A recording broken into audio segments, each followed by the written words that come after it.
And we're live. Hi. Hi, everybody.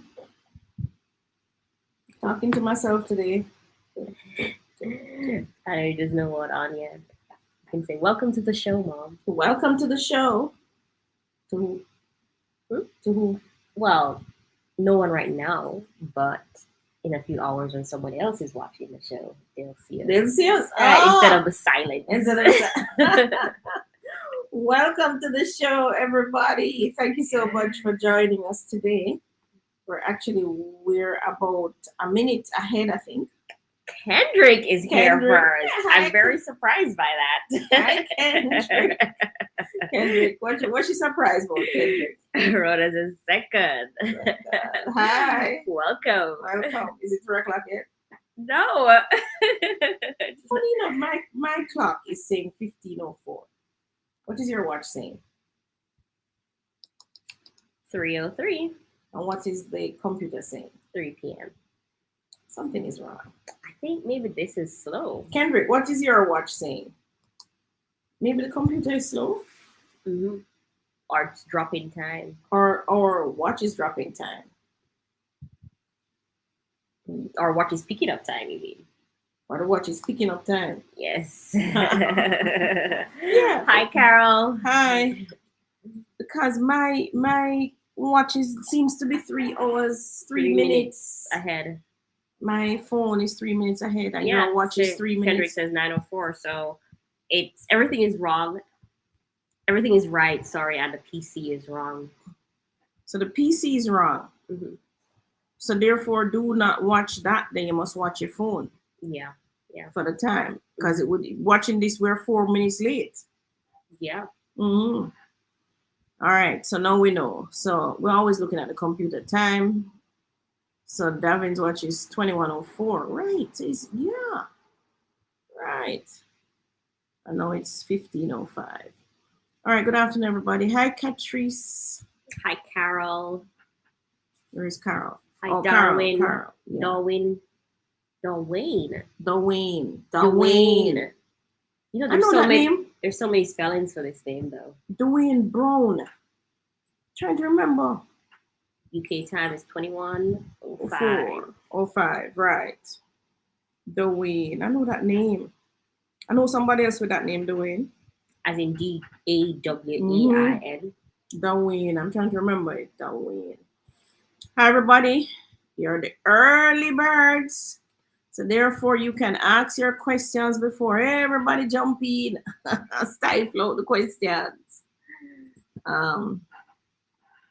Hand pink waving. That's Carol. Hand pink waving. What does that mean, Carol? Is that a emote texting? Yeah, emoji. Right. Okay. Good day, everyone. Hope you're having a great day. Yes, everybody. Hope you're having a great day. Those of you in Jamaica, you know it's very, very sunny. Mm-hmm. How is it over there in London? Should be sunny. No, man, it's night. It's night. Oh, yeah. So cloudy? Night. It should be cool. Cool. Yeah. It should be pretty cool. I have a question. Did anyone watch the match? France versus Jamaica, Women's World Cup? Tony, they're going to say what match? What do you mean what match? I only caught the highlights. 5 a.m. was just too early for a Sunday morning. The win in London may be closer to his time. Yeah. Yeah, maybe he could have watched it. But Tony, the highlights are good? Well, it was interesting to say the least. What you found interesting? What statistics jumped out at you? All the yellow cards, all the fouls. Those are a lot. Who had more, Jamaica or the other team? I'd have to check back. The wind says it's still bright and cool. Oh, it's still daylight looking time. Wow. That's the thing about England. 9 o'clock is not night. So you don't know when to go to bed. No, sir. Same thing with Canada. The first time I went to Canada, first and only time, not going back. At 9 in the night, I was at my girlfriend's office. Some of you are tired. It is still light outside. So I thought it was about 5 o'clock, Mm-hmm. So I was worried that I was tired at 5 o'clock. Mm-hmm. I should check her and say, you ready to go home because it's 5 o'clock? What time you leave office? She said, no, Claudia, it's 9 o'clock.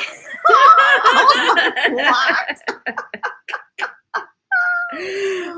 No, sir. I know, it's like the first time I was working at Six Flags in Fiesta, Texas, and it was just daylight all day. 7 o'clock, 6 o'clock, 8 o'clock, 9 o'clock. The place is bright like it's 5 in the afternoon. You know? That's why I didn't burn out quick. Yeah, and that's like, you're working all day, because I was working literally from, we have to start at 8 because the park opens at 9. So we're working from 8 to 10 p.m. You still have to close up after the park closes at 9. Just, what caught me when I was in Canada was that I didn't change my watch. So I still had on my watch, and it was still running on my Jamaica time, which was their time as well. But it's just that I don't know how I got confused. What confused me was the lighting outside, because my watch would have been the same time, maybe an hour behind or ahead, depending on what was happening with the daylight saving time.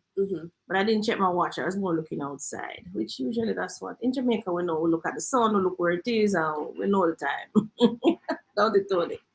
Yeah, we don't really need to look at our watch. So Carol says, no, Darwin first says, it's still bright and cool, right? Yes, still daylight. Feel like 6 p.m. Jamaica time on a cool Sunday. Yeah, that's an illusion though, because you tend to still be working. Lose a lot of sleep. Carol says, my mom died 5 years ago without putting her son's name on title. He's the rightful owner of the house. She didn't make a will either. And there are 4 siblings. What can be done now to get my brother's name on the house title? Administration without will. The other siblings are contesting that he's the rightful owner. Yeah, why you told us that there are other siblings?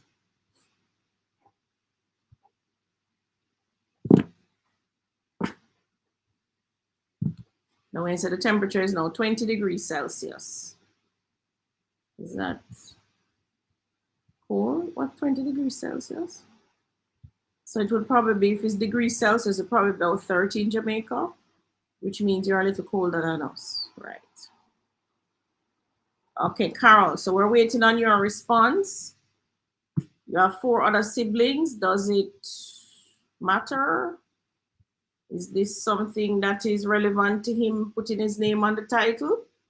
All you really need to do is go administration without will, and him being the only, well, you would name all the siblings just so nobody can contest it, and then they would write a letter to say they're not interested in their name being on this title. What can be done now? So Carol, answer the question. Administration without will. You're going to need a lawyer for that. Can give you a lawyer. You have the link for what's the lawyer's name? Greg? No. Do you have a link? No. Who asked the question? Carol. Carol, send me a WhatsApp and I'll send you the information from Mr. Greg. You're gonna need a lawyer to do that. And that's 1, 2, 3, everybody. Later on, we're going to be reading you an article. Came out in the Gleaner today that speaks to this very same thing. I'm so glad Carol brought it up. And you're going to see some serious implications of how not acting when you should have acted, how that can be detrimental, right? None are supposed to this far. None are opposed. Or none are opposed to it this far. But he's not sure what the others will do once the process begins. Well, you just have to start. He just has to start. Was it clear? Did the mother leave any letter or anything to say that this is for the son, her son? Did she speak it and tell everybody that this is for John? Is it a case where John's father bought the place, so therefore it should go to John? What is the story? Hi, Bishop. Thanks for joining. So it's administration without will. Carol, send me the WhatsApp message. I'll give you the lawyer. Better you start. No. I'm waiting for more persons to come on before we actually discuss what are the implications when people die and you don't act. Hi, Miss Claudia and daughter. This is Gordon from Tire Warehouse Barbecue. Away as a Leroy. Lenroy. Hi, Lenroy. I need to come back to Tire Warehouse. Now, guys, Tire Warehouse is the bomb. So I pulled into Tire Warehouse. I needed 4 tires. I wanted, what tire name again? Do you remind me? Run Flat. Yeah, I think that's the name. But they only had 2 run flat. So I got the 2 run flat and then 2 others for the back. You can do that? Yeah. So Leroy says, yeah. Put the 2 on the front, the other 2 on the back. Cost me a pretty penny, but it's Tire Warehouse. You say everybody nice, is it, Tony? Customer service. What? Turn up, man. So I went in, him swiped my card. Yeah, boom. I say, yeah. So I went out now, drove up my car, and the young man was take the thing from me, change the thing. So you call it everything thing. What is take the paper and say, so he says, there's a waiting room upstairs. So I went upstairs and the waiting room, of course TV was there, but it wasn't on. But AC a kick. I was able to sit there the whole time. So I answered some WhatsApp, jump on my email, answer some email. I was able to just sit quite comfortable. And each time, Lenroy, is Lenroy, right? So apparently he billed me incorrectly for a tire. And then 2 tires that he billed me for, they didn't have. So it was is him run upstairs and tell me, I said, oh, you Miss Davis, you're supposed to get a refund, whatever. I said, all right, when I'm finished, do what you need to do and finish, put on the tires. I'll come downstairs and deal with it. Now, first of all, he never have to tell me that, So the tire did incorrect, Because me don't know what kind of tire. Me not pay attention, say, a Mary tire, John Doe tire, Chanda tire. I just want 4 tire. And he came upstairs about 2-3 times though, because I had to pay for a what's the thing called? I had to pay for to check my front end, because I hear a little thing in the front end. So I had to pay $1,000 for that. So everybody can go to Tire Warehouse and pull up. They charge $1,000. Well, they charge me $1,000. I think that's the right price. $1,000 to check your front end. So if you're hearing a little knocking in your front end or anything, you pull up in there and the man put it on the thing and him check it and him say, yeah, Miss D, you need a ball joint. So I'm to go find a ball joint now. I haven't done that yet. But so as to get a refund, so I went back, said yes, and him didn't refund back the money to the card and everything. So I mean, such a pleasant experience. Then we go to the local tire shop and just pitch up on the side and wait. And they were all men. I just love places that are all men. Oh, man. Yeah, man. Like when I go into ABC Electrical. I love ABC Electrical. It's all men. Yeah, but... And I tell you guys, when you drop into one of these business places that in Jamaica that is all men, them just nice. I not tell no lie. Yeah, but they're really not dealing with no monthly problems. Whatever. Yeah. That's an excuse women have. It's a real excuse. And we need to stop negating that it's not. Well, put it this way. Maybe there should be a leave. You just apply for the 2-3 days and stay home. There is in some countries. Right. We just don't reach there yet. Yeah, Jamaica needs to get to that. Because I tell you, women can be a little bit tricky depending on how you catch them on the day. But I find 100% of the time, I've never had a bad experience with a man. Well, you're not going to as a woman. In a company. We're not going to. Yeah, the man them just nice. I know. And I'm biased. I'll tell you, I'm biased. When I step into a business place, I scan first. If it's one man is there, I wait another one man. I kid you not. Because I know that my problem is gonna be solved in a really nice manner. I'm not gonna get any attitude and we can't do that, whatever. He's gonna want to help. He's going to want to help, and I don't need to call the supervisor. That's the thing. Like what happened to me at the court. There was no men. No man at the counter. Pure woman. I said, bloody hell. I mean, the girl is like, oh, no. Well, we don't have this on system. No. But you know what I do realize? As Jamaican women, we grew up in a society where, as girls, as women, we are taught to be independent, go and do it yourself, get it done, move ahead. So even now, as we're older and you go into a business place and you're expecting to get a service, when you approach a woman, it's almost like instinctively or ingrained in our society that we're not to help.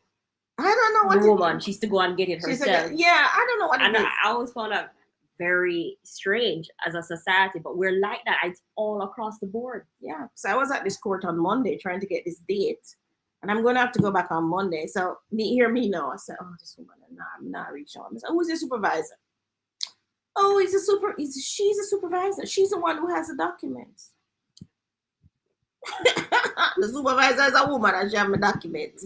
So, you know something? It's like, Claudia, now go win the buckler today. You have to go send a man to represent you next week. So, we just let the tailor come out of the place, but tomorrow I'm there back again. No, just walk with Mr. T. He can help you. I feel like find out man, yes. I send him got to go. Yeah, he's very good with women. So send him. Why? So, Lenroy, thank you. I had a beautiful time at Tire Warehouse. Ladies, you want service, your tire needs changing, you need to check your front end. What does Tire Warehouse do? I think that's what they do. It's just tires they deal with. A front end. Just go in there. Them waiting room is nice. AC. Use a credit card, debit card, whatever. All men. Very nice place. Very nice place. I had a good time. And I'll tell a lie. I would just go back up there and sit down. Yeah, so that's big up Glenroy. Congrats to Tire Warehouse. They're all over the place. Oh, so the car that I drive, I'm to get something called a fast spinning. No. The balancing of the tires. Apparently, my kind of car, the tires need to be balanced real fast. So, Lenore, I'm glad that you came on and ID yourself, because tomorrow I need to come back to. So, what happened? They had a power cut in and out the day when I went. So, the machine apparently didn't have enough power to give me the balance. The fast spinning. So, I'm going to come back tomorrow, Lenore, because I need to double check something with your front. When I called the dealership, something about the man was asking me about if it's the top bushing or the bottom bushing, and I didn't know which one it was, so I need to come back there tomorrow. But big up to the service, I tell you, love it. And whoever owns Tire Warehouse, well done. You choose the staff well, and everybody professional. Even the place is clean. And the first place we go and deal with car, we're clean. Or tires. That place usually a greasy joint. The place just nice. It's all I would tell you when they talk about Tire Warehouse. Love it. You having all the questions, so. All right, so Lyra, Talis. Hi, Claudia. How do I locate a surveyor in St. Elizabeth? I only located 2, one in Santa Cruz and one in Black River. How do I know if there are any others to choose from? Isn't there a surveyors? Doesn't the surveyors have an ID? Have a website? Yes, I believe so. The surveyors have a website. They do. Hold on, we're going to tell you. What's it called? Land Surveyors Association of Jamaica? Or Surveyors Association of Jamaica? LSAJ.com. Yeah. Land Surveyors Association of Jamaica have a website, and they have see there are members, associate members. Oh, nice. And they're listed by parish. Are they listed by parish? No, that's associate members. Isn't that what you need? Let me see, but that list looks short for it to be the full list. Okay. That looks like no. This. Oh. It goes on and on. Oh, it goes on. All right. So there you have it. So you want to share it? Yeah, I'm going to share it. So who asked the question? Talis. The website is Land Surveyors Association of Jamaica. Is that what it's called? Sorry. The Land Surveyors Association of Jamaica. Did you post it? Yeah, I did. Or you didn't go live with it, you just posted it. That's it. You can copy it, go there. So everybody, if you want a land surveyor in whatever parish, they have an association, you can go to the list, right? Good evening, Claudia and Tony. Hi, Joy from New York. Joy's always here. Hi, Joy. Hold on, I think we're Special welcome. we're further down. Where you jumped the gun. Yeah, when I posted. You jumped. Sophia asked about new development. All right. Okay, here we go. What is the book club start date again? I haven't named it yet. But I think we agreed last week that we're going to start it earlier. Correct? We need a date? On the Sunday, not later because the British people too late for them. Oh, I see. So YouTube Live, bit before YouTube Live. So we probably started at like 1 or 2 o'clock. We agree on that. Now it's for us to. I was actually looking for one of the books before I came on. 1 or 2 o'clock? More like 12 o'clock. 12 o'clock? Why? Because you can't start book club at 1 o'clock. I guess. Yeah, and the book club we usually go on and on and on.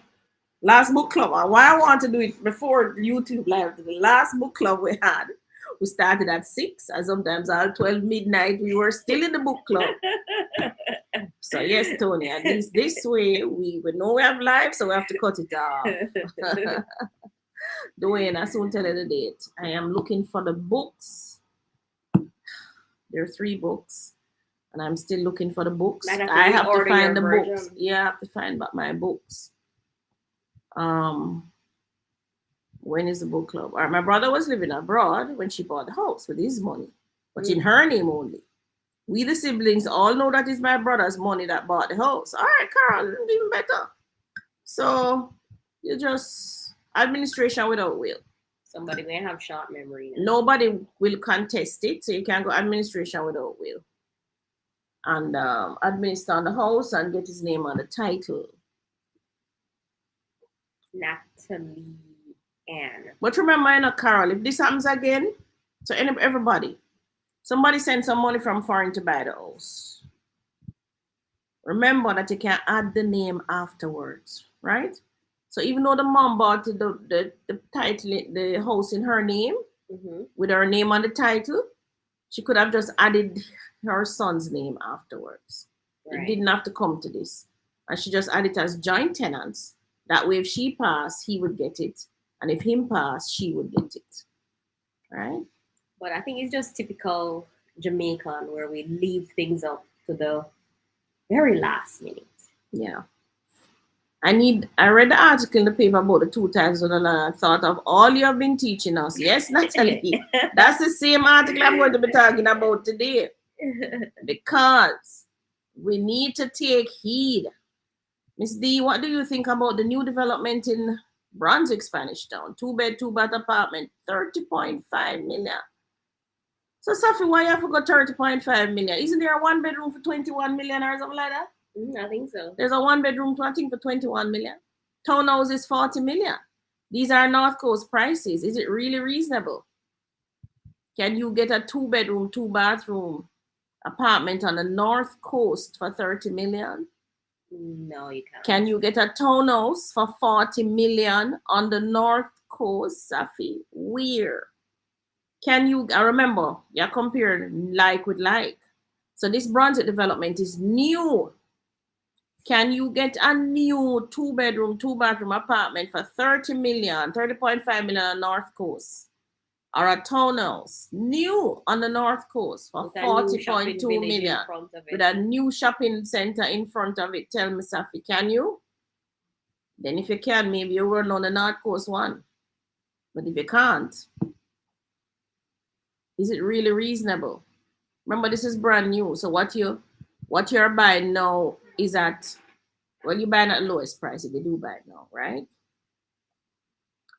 The developer would have built it new.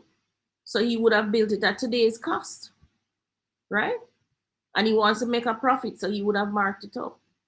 But this is not something that built 4 or 5 years ago. This built right in at the height of the pandemic when the prices did go up. So Carol going to send me a WhatsApp message. Yes, Carol. Thanks. I'll see it and give you the link, the thing. So what you're to ask yourself, a couple of things you're going to ask yourself now. The first rule of the real estate is location. But location relative to what? That's the thing now. What is it relative to? We say location, but when we say location, what we're talking about? What are we talking about when we say location? I have a property. It's a very good income earner, the best actually. And it is in the worst location ever. I mean, if we were to try and sell that place right now, I'm sure would have a hard time selling it. It's in the worst location, and we have places in better location. That where's the money, right? So location is relative to what it is that you're now to what's around it. So we can't just look at it and say, all right, it's Brunswick and it's Spanish Town, boom, bad location. No. Brunswick is changing. First of all, there's a hospital close to Brunswick. The Spanish Town Hospital is in Spanish Town. Isn't it? Where in Spanish Town is again? I'm trying to remember. Oh, yeah. Right. Comparable to Brunswick. So you could have walked to the hospital if you put your mind to it. Yeah. So there's a hospital. What else is in Spanish Town that would probably draw people there? One thing I know, the Jamaican government don't know nothing about tourism. You can't tell them that.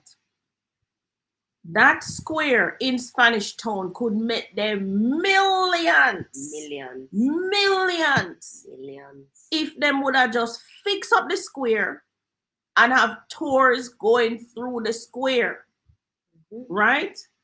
Them leave the thing in ruins. Jamaica government, we're not ready for this.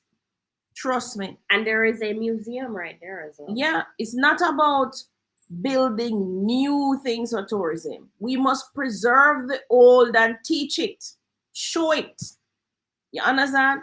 We haven't preserved the Spanish Town capital. It's in ruins. And every time I pass through there, I vex. Because I say, I'm not supposed to be driving through here. What you should have is parking areas, and you have the tour, a walking tour through the whole thing. Renovate the thing. Have good restaurants in there. Bring back the chapel. Bring back this. Bring back that. I know, it could be like a restaurant walk or something like that. And do the thing properly. You could have reenact the old time days with the donkey cart and the horse and buggy and what else doing it. You name it. And a couple of the speeches and stuff that happened there. Yes, I mean, come on, Jamaica government. Not ready for this yet. So, Safi, they missed the boat right there, so. But that could be very good, right? We're also having expansion in terms of call centers in the area. So call centers are going up at Angels, which is just up the road from Brunswick. So you come on to Brunswick, then you head on to the bypass. You continue like you're going to, what is the name? Flatbridge. But you don't reach Flatbridge. You remember, any of you remember that factory that was a factory for fabric? Abagarana, something like I said the name. The whole of that is now being renovated and turned into call centers. So it's a good space for like call center managers and those things. So that activity is coming. Spanish Town is also the home to, well, the outskirts of Spanish Town, where we're selling palmetto pie in St. John's Road, is also the home to the Dovecote Memorial Park. Dove people come, a whole heap of people go to Dovecote, right? Persons also come here to bury their folks. So therefore, you might have persons come from overseas who need somewhere nice to stay. That Brunswick could be perfect for that. Now, as to whether the 30 million and the 40, what is it, 34 million, 40 million is a good money to spend now to is a good return on your investment. If you can make a good return on your investment, if you spend the 30 or the 40 million. That's where I would now look. So if you look at it and you say, all right, we can get people who come to look for sick people, Spanish Town Hospital. We can get people who come for go to Dovecote Memorial. I also have Meadowrest too. Dovecote Memorial, Redomis, who will stay there, do their business, and go to the funeral. I can also get call center people. What else can you get? All right, so it's just a townhouse or a 2-bed, right? But you know that now that the shopping part of that complex is coming, the areas around it is going to change. You know, Yes, new developers are gonna come in. Those old buildings are gonna disappear. You just watch that the next 10 years. Yeah, man. The face of it will change totally. So, a big shopping center is down the bottom already, where the Total gas station is. Where's our shopping center? It's a supermarket. So Brunswick, the whole of Brunswick is gonna change. So what you have to say to yourself, if I invest in this now, am I ahead of my time? Will I be ahead? If I put only 30 million here now, or for a 1-bedroom, 22 million. And what can I get comparable for 22 million? So your competition would be, I'm telling you competition, it would be somewhere in St. Andrew. It would be somewhere in Portmore. Or it would be maybe somewhere on the same North Coast. So those are the 3 areas that you'll be looking at to say, if I have 21 million, what can I buy in a Portmore, in a, and don't tell me Gore, that ship has sailed, they're not getting that for no 20 million. What can I get for 20 million or the 30 million? In a Portmore is your area, St. Andrew is your area, North Coast, as you said. Right? So where we should have looked at that property yesterday, we just couldn't make it. We still never make it today. But we have to get out there. So anybody who wants a property in there, let us know. We can also sell those properties. We just haven't reached there yet. But I am biased to new. I kid you not. I know I like the new things. I do a lot of resales, but the resale market is different from who can buy new. Right? A lot of persons who buy resale can buy new. You understand? So, unless they just really want to be in that neighborhood. Yeah. So I would think too, all right, I'm gonna buy that for 30 million. Miss Davis, I sell upon St. John's Road, a piece of land, 3,000 square foot, 6.5 million. So do I take 30 million and buy a 2-bedroom apartment with amenities? With amenities. Do I take a chance and pay down the 6.5 and then take 24 million and build a 3 or 4-bedroom house? What will have more utility? Depending on what I want to do, of course. So will a whole family come to St. John's Road as opposed to just 2 persons coming in the apartment? Those are the type of questions you're gonna ask yourself, right? Knowing me, I would probably do the 2 of them. So I'd jump into the apartment if we can afford it. Still paid up on the Palmetto Pines. I don't know. Because the Palmetto Pines are gonna take 1 year to come. Then because the apartment ready and new, by the time that come up, I said, fire sale, jump off, sell it. Boom, profit, or move it into the land and do the construction. But that's a chance you would take because you're edging against this price going up, as in the townhouse and you're edging that people will love it and just want to live on Brunswick. They're gonna love it though. It's gonna be nice. It's nice. But some things are ahead of their time, but they always catch up. Remember what spoke about time. Time is your friend only if you're vested. You have to be vested and invested. If you don't have a ticket, you don't stand a chance. So no matter how time is your friend, if today at $12 you see the thing for $12, you don't pick it up and invest in it and get vested in it, then 2 years from now, you can't benefit from time. It's like your stocks. Yeah, you can't benefit. GG4, hi, good evening. Hi. And good evening, Jane. Naku is here. Soul Tracks, good evening. Do you have a contract for a grounds maintenance company? No, I don't. Grounds maintenance. That one is so tricky in Jamaica. Is it a complex you have? A whole complex? If you have a whole complex as an apartment complex, you can WhatsApp me and I recommend somebody. But if it's just a one house, then some people say them are groundsman that will cut off all your floors and them all get chopped off. So them clueless. Dwayne says, you are so right. When I was doing business and I see women, I feel doomed. You feel doomed is right.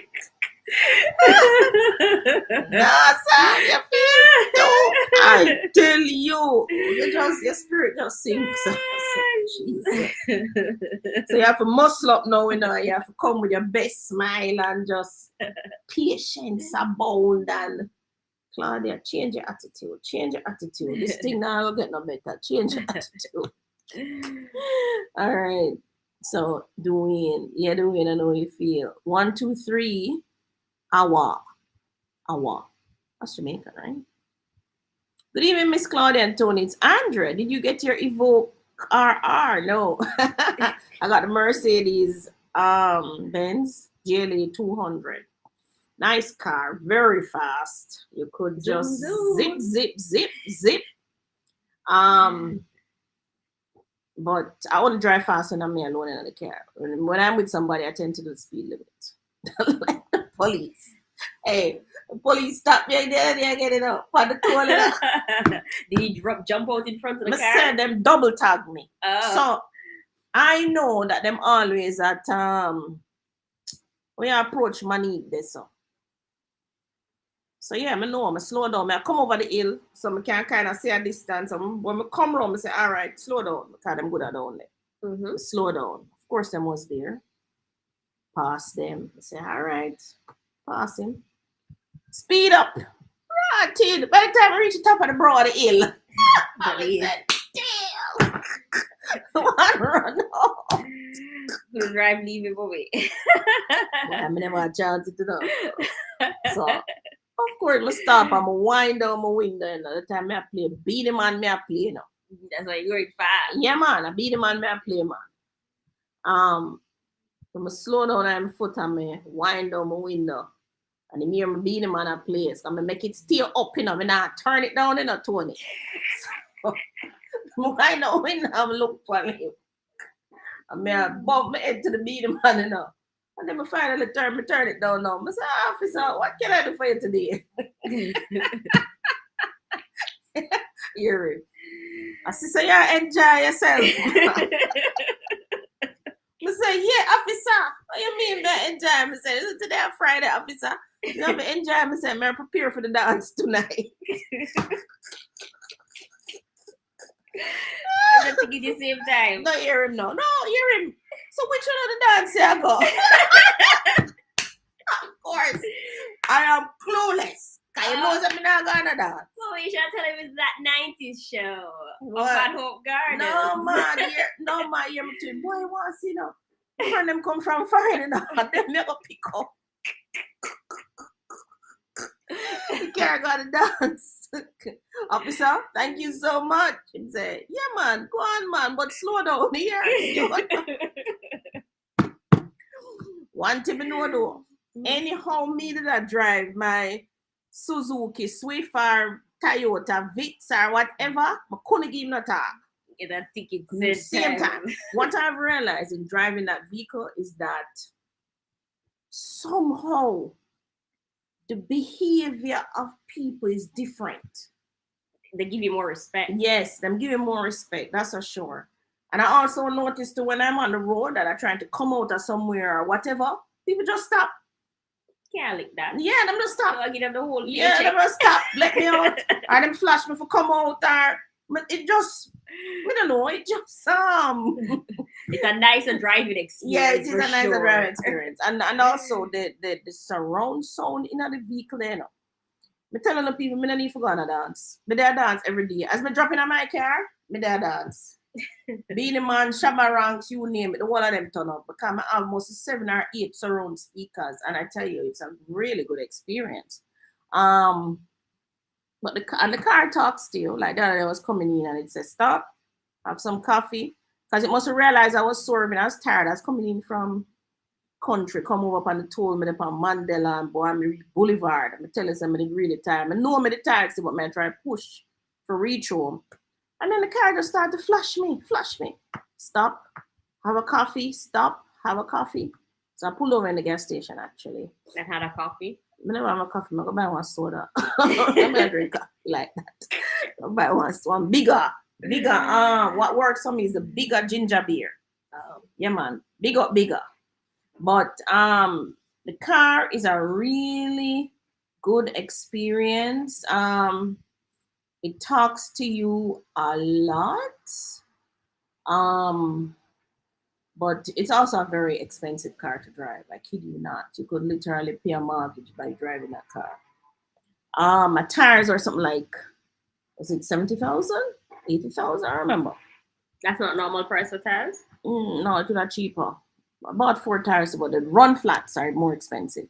Okay. Yeah, they're more expensive, run flats. And the car tells you when, so like when my car tires kept losing pressure. So it tells you, it says check tires. You have to stop, because if you don't stop, it'll stop.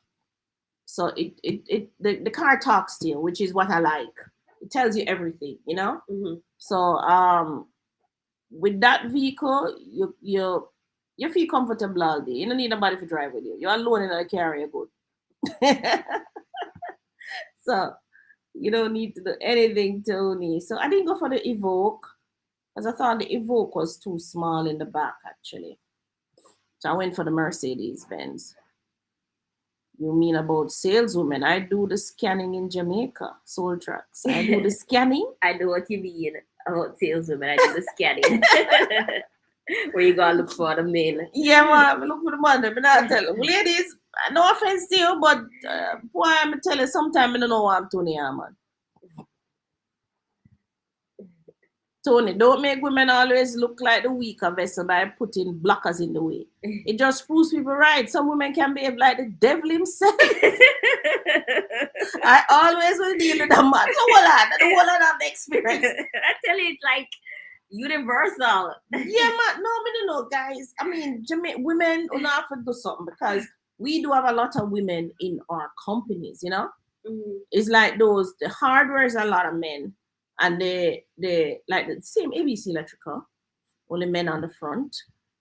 But we have to be careful, because if you don't mind shop the business place, I'm gonna pack up place them with men. Mm-hmm. They're going to. And just put the women in the back to do. Yeah, and put the women in the back. Yeah, work. for the admin work. Vivian says. But on a whole, like Jamaican men are just better at sales because they're really good talkers. Yeah, they're nice. Mm-hmm. So Javon says, Tire Warehouse does batteries as well. Okay, batteries. I didn't know that. Okay. But my battery, that I wouldn't go to a Tire Warehouse to buy my battery. My battery would have a special order. Vivian says, hi, you two beautiful ladies. Hi, Vivian. Annette. Good afternoon, ladies. Hi, Annette. Good evening, Claudia and Tony. That's Joy. Safi, even social settings, men provide balance that is needed. Big up the man there. That is so true. And that's why I insisted on, even in my group, the men where the men are in the tech team. Nice, good balance. Them dear to temper those ladies. Awesome, please share it. Thank you. As we men just handle a stressful situation better, that's all. Ladies, find a man that will marry you and have you be a housewife so you don't have to stress. And that's how the stress I gonna start. You have to define housewife, though, Can you imagine? Find a man who will marry and be a housewife. No. That's how the stress I gonna start. My arm thing that you're mad. My clock was telling me that you guys were coming on in another hour. I just caught myself up and went back to look. Good evening, ladies. Jamaica burning up from heat. Yeah, we're burning up. Today is especially hot. Yeah. That's why I had to put up my hair up because it was just I was just like running river. On my way to Jamaica from Toronto, flight is delayed due to thunderstorm. Oh no, I hope you're getting okay. So you're delayed a little. Well, that's good. They're taking all the precautions, so you will get here safely. Okay, no, sir. When you put things in other people's name, you are asking for trouble. Yes, Tony. Short-term memory. Gigi says, buy the land and build it. It's cheaper. It is cheaper because you building at cost. It's more stress though. Yeah, Dwayne says, yes, please. Early start for us in the UK. 12 or 13 J times excellence around 6:19. Yeah. We're going to start early. We need to start at 12. Yeah. Buying Old Harbor. All right. I don't know what's in Old Harbor. For me, location is hospital and near to town and shopping. I can always drive to the beach in another parish. And you know, most Jamaicans don't go to the beach. It's the foreigners who go to the beach. Hendrickson Clear Hospital, that you call it. Yes, hospital. When you're sick, you know hospital. Oh, hospital, good. I had to go to Another Bay Hospital back in the day because I fainted on a 9-acre property that I was showing. I just literally felt it and I felt the shift. My body just shift and I was down. So they took you all the way to the hospital? They took me to the hospital in my car. The men, I tell you about men, them just rally quick. Rally real fast. Lift me up, put me in the car, jump in my car and drove me to the hospital and stayed with me at Another Bay Hospital.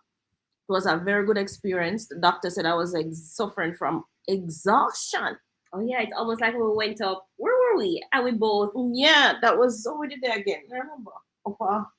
Lawrence Tavern. Lawrence Tavern. Yeah, she said I was suffering from exhaustion. Well, I kind of knew I was tired because I drove to Montego Bay the day before, came back, then drove back to Montego Bay, and then from Montego Bay in the morning, drove back to Montego Bay the same morning, and the same day drove to Gale St. Mary from Montego Bay.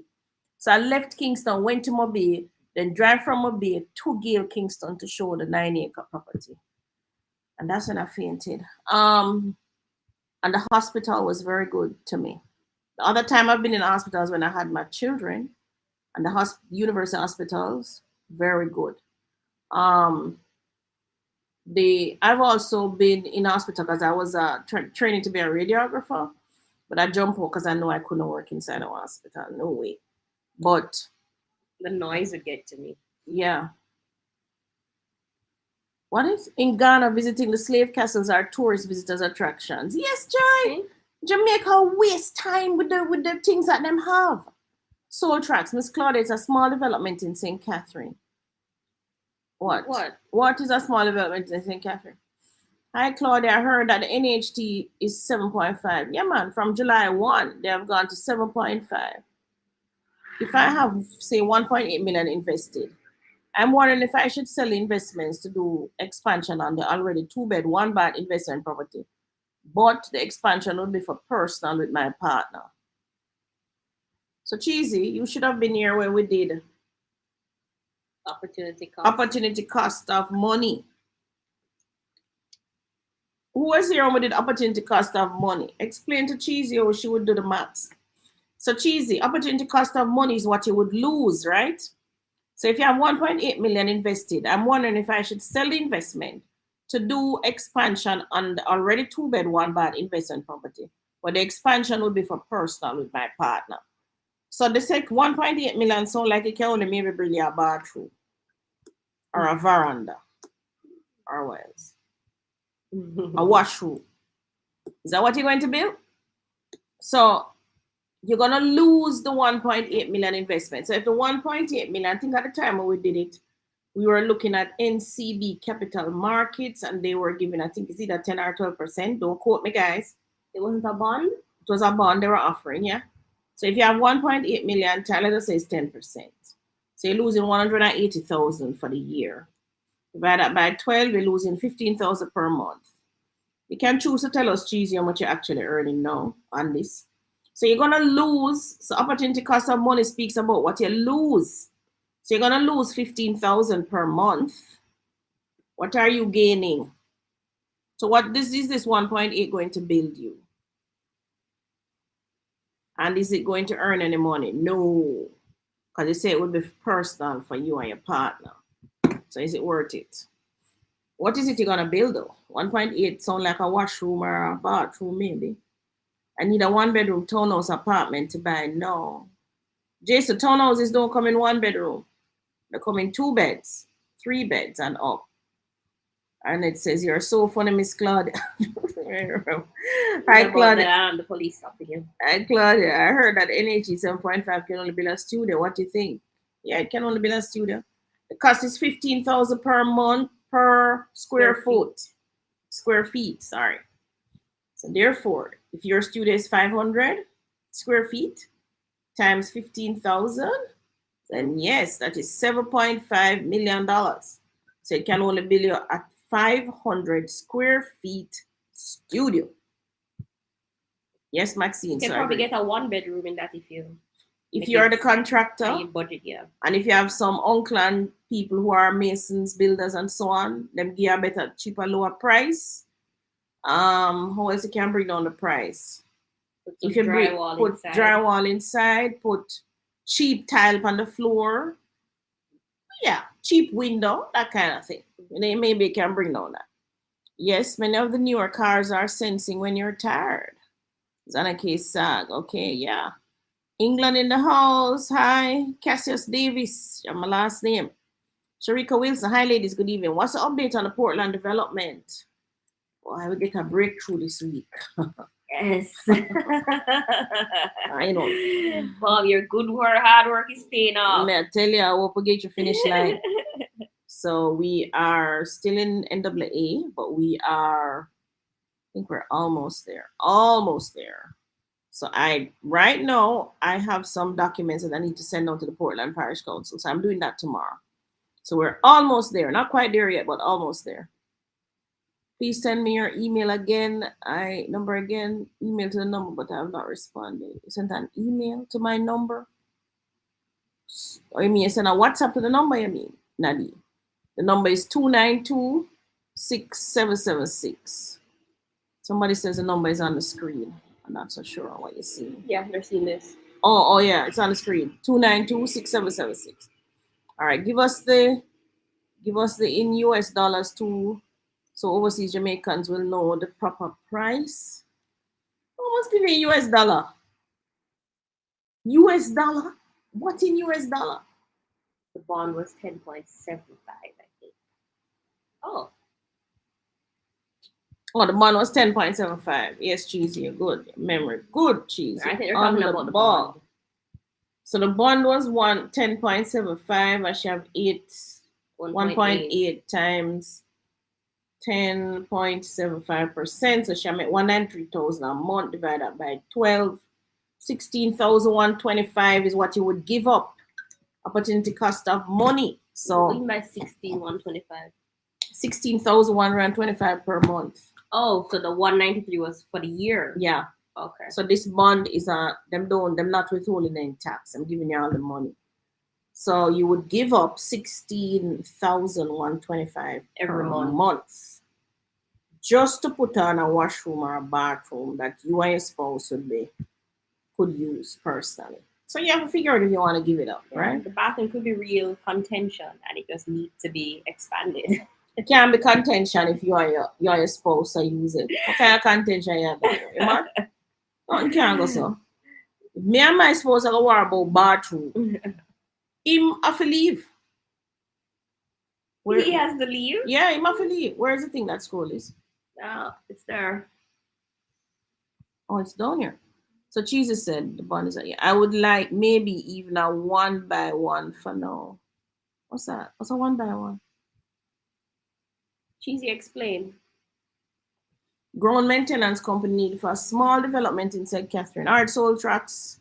WhatsApp me. Let me send you a link to somebody and you can explore that with them.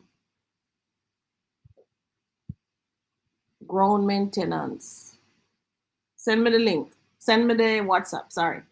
Is that the last of it? All right, let's get into our presentation. Oh, Cheesy wants a 1-bed, 1-bath apartment, right? For how much? For 7.5 million? You want that for 7.5 million? The only persons I see selling that now were Housing Agency of Jamaica. They brought out another set, and I think those are gone now. And you know that's heavily subsidized. Yeah, even if you buy land and put that on it, still will cost you more. Cost you more. That costs you the land price. Yeah, the land price. Those of you who are at 7.5 million and is you alone, you cannot do anything by yourself with 7.5 million. So listen, if your earnings can only give you a loan for $7.5 million, you really need to find somebody to partner with. Even somebody else with 7.5 million. Mm-hmm. If it is that you can afford more than the 7.5 million, then you need to find a bank who will give you the balance of funds, right? Ask us for a mortgage officer to explore that. And usually, if you're earning over 100,000 Jamaican dollars, am I correct here? Oh, Cheesy wants to know if they should use their 1.8 million to build a 1-bedroom, 1-bathroom. If I understand her question correctly. Well, 1.8 million can build a 1-bedroom, 1-bathroom. It can build a bathroom. Unless you're using concrete board and the roof is zinc. It will build it if you use concrete board and the roof is zinc. And your foundation is just a concrete pad. Oh, that's a very cheap construction, though. Mm-hmm. But 1.8 million should not, under normal circumstances, be able to build you. This is something. Hold on. What am I saying, though? Hold on, guys. Let me just double check something. This 1-bedroom might be a 12 by 12, which is 144, and the bathroom 8 by 5, that's 40. So that's 144 plus 40, that's 184 square feet times 15,000. Right? That's 2.7 million. Not even a 10 by 10. 10 10 100, so that's a 140 times 15,000. That's a 2.1 million. 1.8, she might can do it, Tony. She might can do it. Go with cheaper. If you build a 10 by 10, if you build a 10 by 10, what's a small room? If you build a 10 by 10, or maybe even 11 by 11. What she could do is she could put up the structure, do windows and doors, do tiles, but then the other little things like finishing out the bathroom and the closets and those things, it might have to just do them a little bit over time. No. What she should do, what you should do now, the interest that you're getting from the 1.8 million, assuming that you have this in some high interest place, for the next 3 or 4 months, use that money and buy your fixtures, your window, your door, your bathroom toilet, your face basin, those things. Mm-hmm. The stuff you're going to actually the stuff you're going to like when you're to use when you finish the 1 bed. Because the bedroom will only take the windows and the door. Mm-hmm. The bathroom, where you need toilet, face basin, mirror, accessories, and so on. Mm-hmm. So use that interest money now and buy those things. And then you pull the money in 3 months' time and do the construction. But you have to go watch the money there like a hawk. So if you're willing to give up, she said she and her partner though. So this house is already a 1-bedroom, I would assume. So if it's you and your partner, why need an extra room for you and your partner? Maybe they have kids. No, she said for she and her partner to enjoy. You see, I am not into doing those additions unless I go rent it out. No, serious. Buy away though. What may I spend the money for? Why would I lose the interest and not gain it back in rent? So in this case, as we say, the opportunity cost of money. She's giving up 18 million. When you build a 1-bedroom, 18,000, sorry. 1.8 million? No, 18,000 per month. Isn't that what it is when I worked it out? Yeah, well, but you're assuming that she has this other bond. Yeah. But she must have it on some. She couldn't have 1.9 sitting in the bank now. They don't. Right. 161,000 for the year and divide that by 12. 13,000. Right. So if I'm gonna give up, take out the money off the bond, lose the 13,000, and build a 1 bedroom with a bathroom. We must can rent out a room for about 20-25,000 for The me house give is a 2-bed, 1 bath. already. Mm-hmm. And she adding another room. No. Mm-hmm. But why add another room just for you and your fiance or your husband to spread out in a 3 bedroom? Maybe, I don't know. What's the real motivation, Cheesy? Can be that you just want more space. Yeah, can't be. So you can rent out a room for 30, for 20, 25,000. Drop a little kitchenette tonight. Rent it for 30,000. So that is how me that bill it. They'll collect 30,000. So in this instance now, I would have gained 14,000. Remember, guys, we did this last week. Opportunity cost of money, right? All right, so Cheesy, we can talk about it later. So jump into the thing now, Tony. I have no more questions. And it's now 4 o'clock. Miss Claudia can add on 600 square feet. Oh, it must add 600 square feet. It's 15,000 per square feet. So 600 times 15,000 is $9 million. Winston, that's 9 million. No, Winston. Soul Tracks. That's gonna be 9 million. Would the room be a value add? Winston, when you say value add, what you mean? You mean the house going to value more? That don't mean anything, Winston. Because you're not selling. Unless you're selling the house. Then but you're not getting hard cash in your hand. It's just a hairy thing that, oh, my add on a room, so it's gonna give me more value. But value is just something in your head. Value is not real unless you sell. Think about it. If somebody come to me and say, oh, Claudia, this house value 40 million. So I'm not selling. So how is that benefiting me right now? It's not. Right? It's Claudia. Read that for my Tony. Where? Miss Claudia can add on 600 square feet. Would the room be a value add? Miss Claudia, late. Oh, Miss Claudia, I'm late. Oh, you're late. Hi, Doreen. Hi, Doreen. What it said? Miss Ladies, thank you for giving us this information about how much it might cost to build a 1 bed. I have been thinking about that for the longest while. Now I have some answers. Okay. Yeah, Annette. So you can roughly know the square footage, multiply it by 15,000. That's roughly what it would cost you. But as we always say, you're going to do the construction, buy up the other things first. So buy up the door, this window, the size, buy the hinges, don't do the hinges. Buy the door lock, buy the undermount sink. Don't buy the granite, but buy the undermount sink, buy the mixer for the basin, buy the mixer for the shower, buy your mirror, buy what else? The toilet, buy all those things. Put them down, put them under your bed, put them in your living room. We have them in our living room. When you walk in our house is like a storeroom.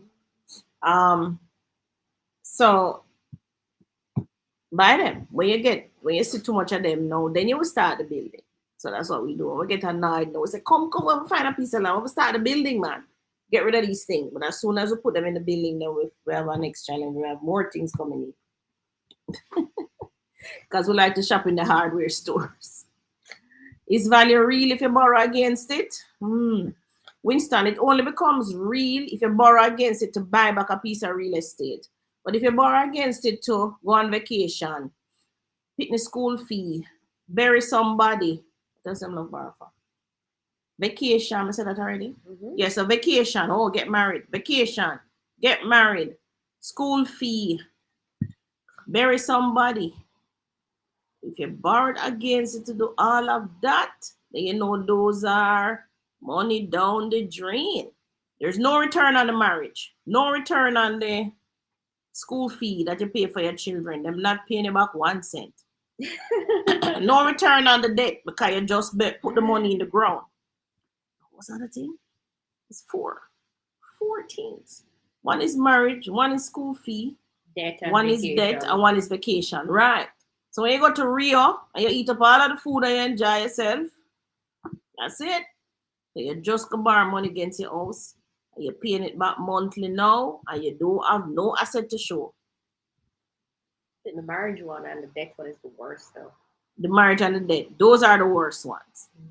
Because, yeah, you realize that you make a mistake real fast. No, that's you start your marriage in debt. In debt, yeah, come on. I mean, can I reach out to you guys after the show or in the weekend so we can get a better understanding of the situation?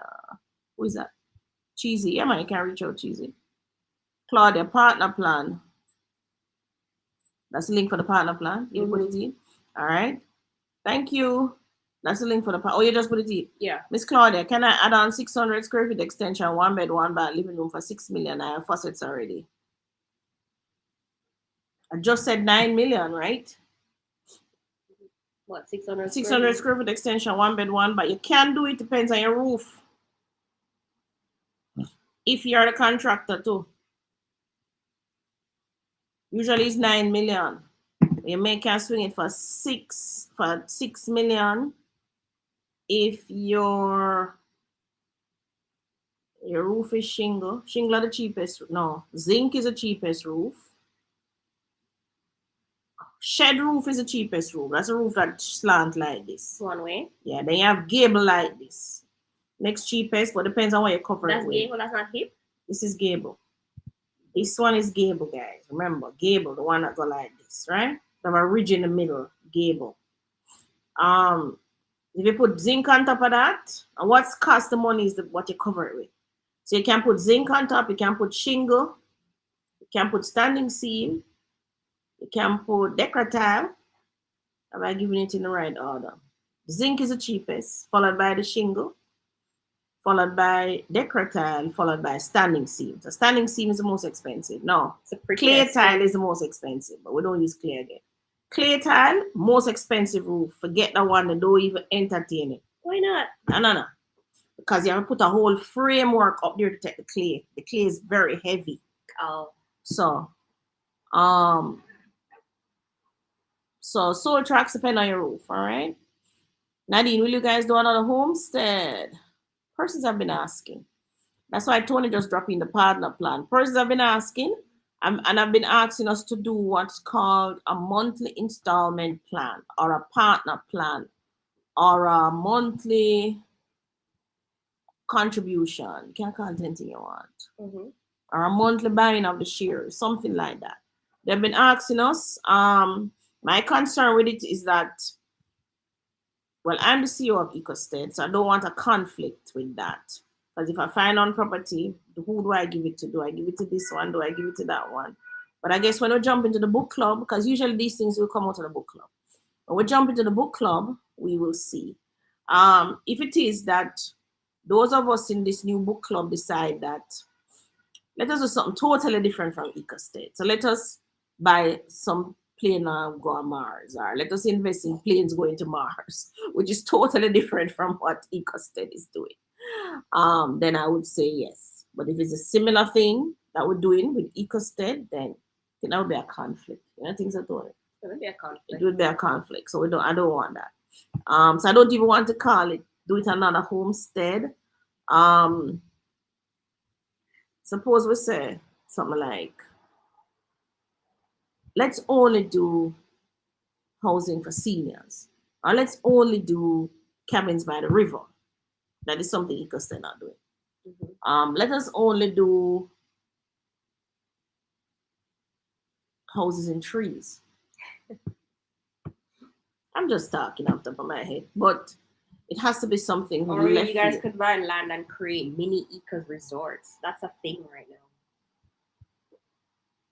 Mini eco resorts. What's that? What is an eco resort? So like when you buy 5 acres of land with a river and you put up little cabins or whatever, you create a really small, intimate hotel, but it's small. So it doesn't look like a hotel, it looks like a resort, but small. Okay. So it's not like your So typical. that would not be for resale, it would be for us to run it.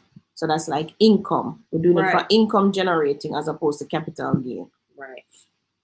Right. So guys, there you have it. So when we jump into the book club, which is where the persons normally come from. So remember to sign up the link. If you're interested, that same link is gonna go out and invite the persons to the book club. And persons usually jump in, and that's usually where we pick up the people. Nadine, with you again. Oh, Nadine. Melly, hi. All right, so Nadine, yes, we might do another one, but we have to be 2 different polars apart. 2 different things we have to be doing. How much for a 2-bed, 2-bath in a gated community in Ocho Rios? What, apartment? No, house. So like a Camelot. Well, no, that's not Ocho. Yeah, we don't have the house in it. Do we have a house in Ocho, I think? Near Ocho, you have Pyramid Point just sold out. Those are 3 beds. They had some 2 beds too. Are any reselling? 3 bed, I think at 80 million. 3 bed is at 80 million. Where's a 2 bed? I don't even know. There was Ocho Rios Country Club, but those aren't reselling back yet. There's Happy Grove. Those are 3. Okay.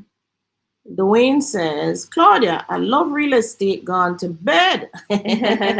Like myself. Just buy my first property in a gated community. Want 2 more. Want financial freedom. Tired of 9 to 5. Yeah. You're on the right track. Remember to jump into the book club. I love this. I love the concept of eco communities, right? Dwayne, I mean 7 to 7. Laugh out loud. Or you mean 5 to 9? You mean you wake up 5 o'clock and go come up and work day. I think we're doing 5 to 9s now. We're doing 5 to 9. When you're self-employed, you do 5 to 9, everybody. Remember, you can't get rich by 9 to 5 work. All right, let's get into the We can't get rich on self-employed either. You have to get to business, royalties, all those things. Let's get into the presentation for today. And I want to get to the Gleaner article as well. All right, everybody. So Tony is trying to bring up the PowerPoint presentation today. Last week we answered a lot of questions, so we didn't do any presentation last week.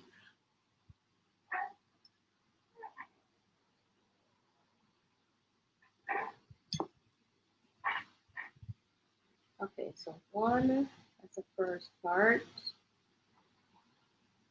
And 2. So why did you come out of the thing and you could have done it right there?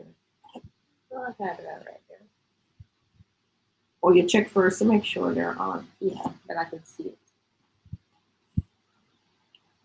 All right, everybody. Thank you for joining us. I'm Claudia. And I'm Tony.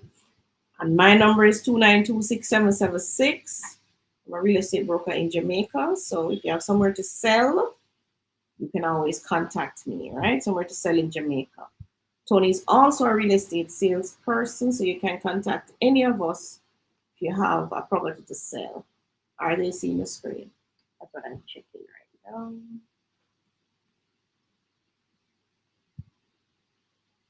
You can ask them to tell us in the chat if you're seeing the screen. I'm not seeing it.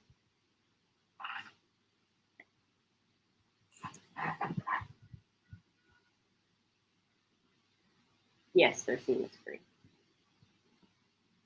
Yes. They seem to have some time lapse though.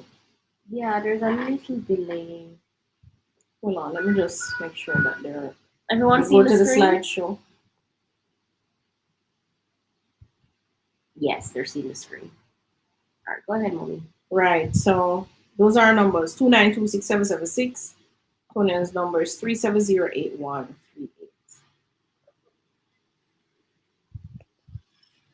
All right, so our quote of the week is time. We did time earlier. Already, those of you who are here, if you weren't here, you can go back and look at the presentation on time. But we're doing time again. Time is very important. It's the most valuable thing a man can spend. I want that to sink in. Time is the most valuable thing a man can spend. Yep. Now, Theophrastus understood time as an accident of motion that cannot be stopped or reversed. And he said that waste of time is the most extravagant and costly of all expenses. Just think about it. If you get to my age and you have to think about what you have done or what you have accomplished in the 50 odd years, you would have realized, did I waste time? Did time waste me? And you're now thinking to yourself, what a costly expense it was. It has been, right? Mm-hmm. Now, time, think about it. Time is the most valuable thing a man can spend. We all get some time. We don't all get the same amount of time. Some of us come on the earth and we'll go before others. We don't. But in any given day, we have 24 hours, which is the same time, right?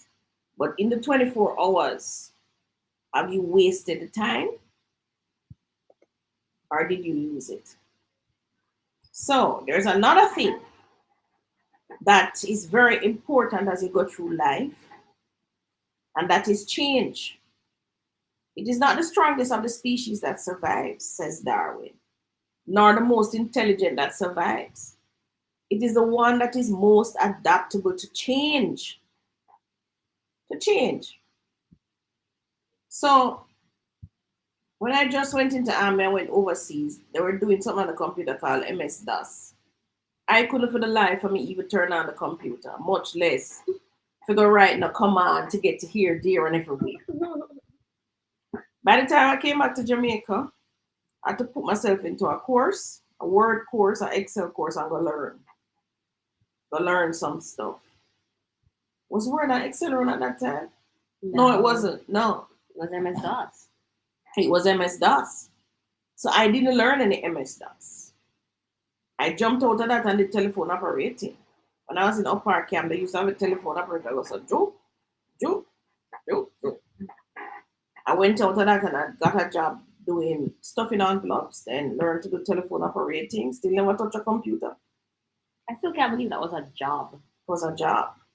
Then I went downstairs, asked Mr. Squire I need somebody to teach me the computer. I said, yeah, man. I said, I'd come in my lunchtime. He said, yes, no problem. I went to my lunchtime. One of the young ladies there taught me how to the data entry at the time on the computer. So I learned that. And when there was an opening in Mr. Squire's office, he went to HR and said, I want Claudia Davis. Just send her to me. That was it. Never even applied for the work. Mm-hmm. Because I realized that change was happening. I had to learn this thing. You understand? Mm-hmm. I'm trying to remember when I actually went and learned, sat in the classroom and learned to do Word and Excel. I remember you going. Remember? I was old enough to know. Right. I actually went and learned how to turn on the computer. It was right before you went to college. Yeah, I think so. I'm trying to remember when it was. But I had to go learn it, right? Mm-hmm. So in the struggle for survival, the fittest win out at the expense of their rivals because they succeed in adapting themselves best to their environment. As you go through life, change will always happen, but it's who can adapt to the change best that will always win. It's not the bright people who will make it, nor the strongest, as them say, nor the most intelligent that survives. It is the one that can adapt to change quickly, right? Remember that. No. Time is what you make it. That's what I say. Time is anything you want it to be. So time can be you lying down in your hammock, read your Gleaner the whole day, don't move. Our time can be like what Tony did this morning, get up and walk out the whole neighborhood. Right? and go in a juicy beef and bring me what you bring me again? American porridge. So that can be time for Tony. Or time can be what I did this morning, which was actually to get up and iron my grandchildren's clothes. That is my job every Sunday morning. About an hour or two, depending on what clothes them wear. Mm-hmm. So time is what you make it. Now, when I'm ironing my grandchildren's clothes, I cannot do anything else. That's the only thing I can do. When Tony's busy walking for her walk or exercise, she can't do nothing else. So therefore, we have to always be choosing what we do with our time, right? We have to make conscious decision. Am I going to iron Xander Zaven's clothes? Or am I going to go and study my Rich Dad Poor Dad book? What am I going to do? It's important that you choose what you do with the time. So time is what you make it. No, you can choose to plant a ackee tree, water and nurture it, spend time and love it up and talk to it. Down 5 years down the road, you may get some ackee. Or you can choose to go plant one maca tree, love it, water it, everything. 5 years down the line, you get some maca where I joke you. Figure it out. So time is what you make it. Now change is inevitable, but growth is optional. Now both go together. Change is always happening. You can't stop it.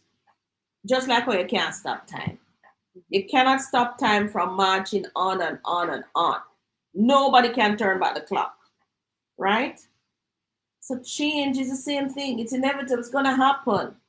I'm going to move from MS-DOS to Microsoft Word and an interface that Microsoft built for me just clicks on. Windows. Or Tony tell me it's Windows it's called. Right? I'm going to move from standing up at, I used to stand up at halfway through the phone box, putting the money in the box to call my mother for it. Wait for them find her and all kind of things. Now my mother is still there for me, I don't need nothing like that. I jump on my phone, I can video call her instant. Mm-hmm. No. Change is inevitable, but growth is optional. Meaning, your growth and my growth is optional. Not because change is happening, meaning I'm growing. So when person said to me, nothing now go on, man. Me no see no progress. That is because they have stopped in time. You understand what I'm saying? Mm-hmm. Them themselves stop in time. So the world around us is changing, right? I used to have to jump on what we used to call a patty pan bus from Barbican to go Woolmas, hot like a fire. I know. Yeah, man, you sweat like we don't know what, sweat like a pig, guys. No AC? No AC. Patty pan bus. Why people call it that? No, I see these people jumping in this bus. AC a blast. 100 Jamaican dollars from point A to point B. And you tell me you don't see no progress. If you have had no growth, it's because you yourself have stopped in time. You have not changed with the time. Right? I still see people standing up in front of a line, trying to pay a JPS and a water bill. Why? Because that's what they know. Because they have stopped in time. Them learn how to stand up in the line and pay the bill. Mm-hmm. Them don't want to learn nothing else. Them don't want to learn how to come on the cell phone and boom, boom, boom and pay the bill. But to be fair, for some people, going to JPS at the end of the sea at the end of the month to pay those bills is the only excursion that they get. Well, I can tell you. Because they're retired at home. Their excursion is going to be stopped. One day, they're going to go to JPS. And there's no more. It's going to be closed. Just like the banks. They're going to be closed, right? So change is inevitable, but growth is optional. But you know, determine that. Like now we're going online to our online banking and paying JPS and under the sea. But what if 20 years from now, they say, Miss Davis, you have JPS and MWC, we're going to have to put a chip in your hand and you just scan your chip to pay utility bills. It's getting to that. You might resist that change. Yeah, but Zana and Xavier will get with it, but I'll be gone. That's what you don't understand, guys. The creator set it so that you will be gone. So you can't stand up in front of the change and stop it. See how the universe set up? Mm-hmm. The change is inevitable. It is coming, right? So you have to move and get with it. Now, Benjamin Franklin says time is money. There's a folklore that says time waits for no one, which is so true. So for every time that you waste, Mm-hmm. you're going to be losing some money, because in the new dispensation, not actually even say the new dispensation, a long time is money. From richest man in Babylon days. Time is money. Time equates to money. So the more time you waste is the more you will have no money. That's just the truth, right? And you have to find a way. Remember, your time is only 24 hours. So you have to find a way to duplicate yourself, triplicate yourself, quadruplicate yourself, so that you earn this money without you doing too much work. Because time is money. And you only have 24 hours. Right. So if the 24 hours was valued at $24, you yourself, if you work the full 24 hours, could only make $24. But because you know that time is money, you have to borrow some other people's time, borrow time from other places, find a way to do that, right? And remember, time waits for no one. William Shakespeare says, better 3 hours too soon than a minute too late. Mm-hmm. So true. No, it's a good thing I was following William Shakespeare. I love it. My best book in Shakespeare was The Merchant of Venice. And my best speech from that book is the one by Portia. You know the speech? Remember, man, as I say, man. The quality of mercy is not straight. It droppeth like a gentle rain from heaven upon the place beneath. It is twice blessed. So we know the word. It blesseth him that gives and him that takes. All on to tell me who love Shakespeare. Shakespeare says, better 3 hours too soon than a minute too late. Well, I tell you guys, I took that literally. Literally. Sunday like today, I read a newspaper and I say, lands for sale. Starting at 340,000 to 1.2 million. Wake up my daughter, Mr. Tony, and I was looking at it in the night. We got to be out of here early because I need to reach this place 5 o'clock. The place home 8:30. And you better believe we were there at 5:30. Getting number 7, get number 7, get Tony number 8. Mm-hmm. My neighbor got number 1. I went there and saw her. Yeah. You remember?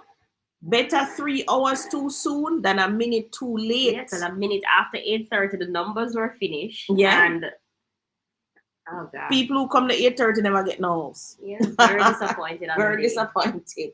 So if we know we really want something, we are there 3 hours too soon than a minute late. And I better believe that. Right? So better 3 hours too soon than a minute too late. Now, time is the most valuable thing a man can spend. It is. It's an abstract thing, time.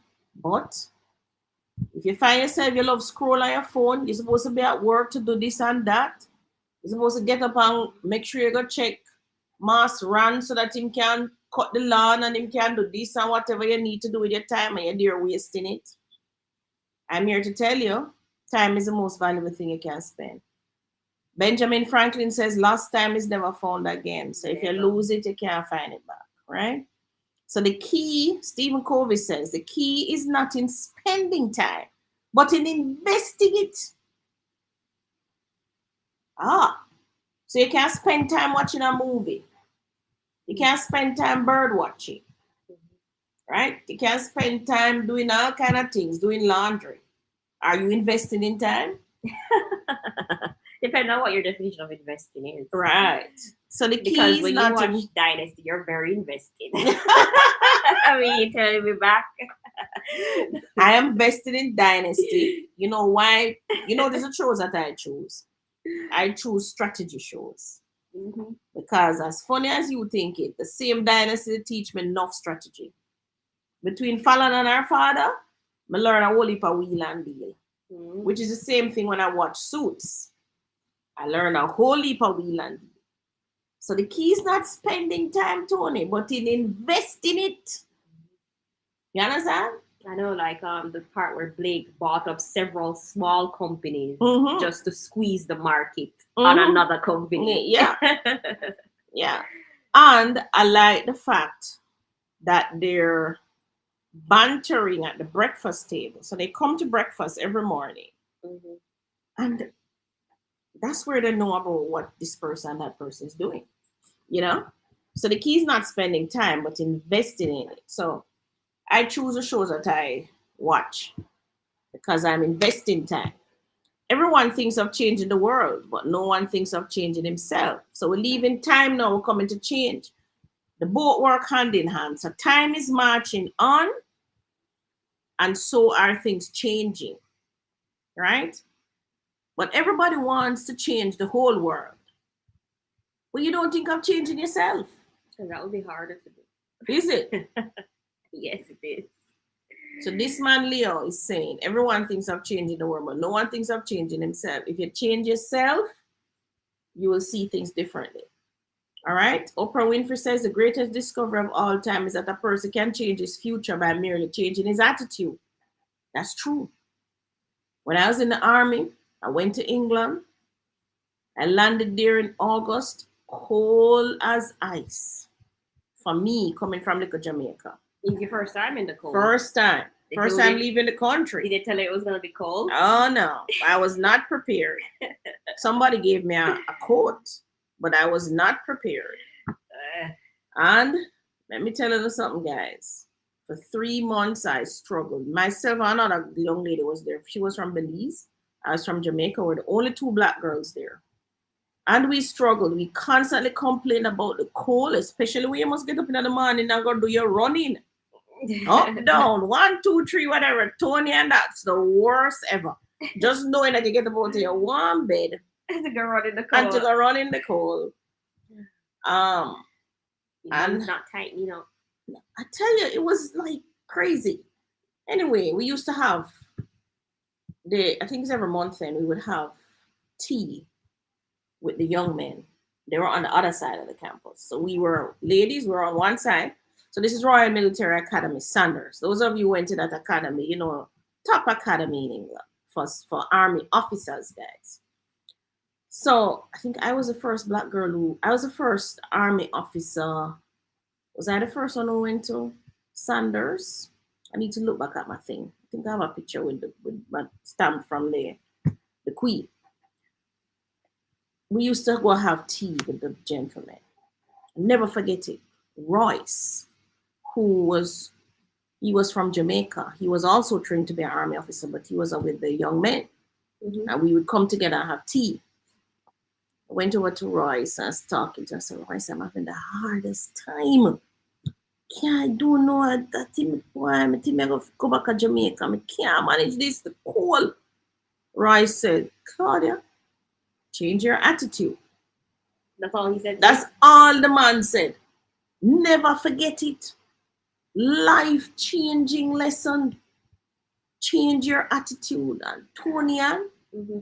You see the next morning, mm-hmm. Me fly up out of the bed, put on my tracks. Me the first one out there.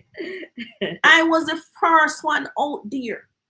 And let me tell you, man, me run and me sing and me just try to be happy and everything. Mm-hmm. On weekends is your time. But all Saturday, Sunday, me out there in the morning. Same way. Mm-hmm. Because I build up my fitness because I was lagging behind it in fitness. Yes, because you know your attitude. But I'm telling myself from a change my attitude, life is good. Serious. And even my attitude towards the white girls and all of that. You don't eat the dry chicken. Yes. And the custard cream, which me hate. But the good thing they had Horlicks up there, and they had condensed milk, so I had a good time with that. But and I used to eat raw egg, poached egg, which was raw to me. Never like that. Sunny side up. Sunny side up, right? But I tell you, if you change your attitude, a whole new world opens up to you. That's important. So those of you in relationships who are having problems, you say you're having problems, quote unquote. Change yourself. Think of changing yourself. Think of changing your attitude towards the other person first. Because really the man don't want to war with you, and you want to war with him. Yeah. Usually I find that men don't love war, none at all. A man don't like no war, no quarreling, none of that. So ladies, if you can just stop that, you have a great relationship, right? So think of changing yourself first. Think of changing your attitude. What am I doing that's causing this, right? And Jack Welch says, change before you have to. Now that one I'm warning you about, because if you wait, if you're on that train track and you realize, this train is coming, I need to jump off the track.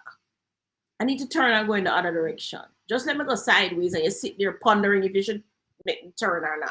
Mm-hmm. You see, by the time you decide to make the change, too late. It's too late. The train run over you. So you need to make the change before you have to. That's Welch, Jack Welch. Now, Jeff Bezos, same change we're talking about. He says, what's dangerous is not to evolve. So yes, when I went in the army and I was using MS-DOS and whatever, me come up, me realize, this, I have to go learn the computer because I didn't know computer in schools. I don't know nothing. So I have to go learn it. And then the word thing or whatever, I had to go learn it. You have to evolve, right? So you can't start out as the lady with stuffed envelopes. After 30 years in other companies, still a stuffed envelope? No. So time has marched on. No. Yeah, no. You learn this is what sign language. Yeah, no. Time has marched on, but you have not changed. You have not evolved. Right? And that's just Jeff Bezos. He's the man. He's the Amazon. And that company has evolved. Yeah. He's taken his quote to heart. Yeah.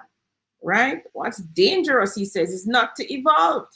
You have to evolve. You have to change from a caterpillar to a butterfly, to a this, to a that. You have to change. Right?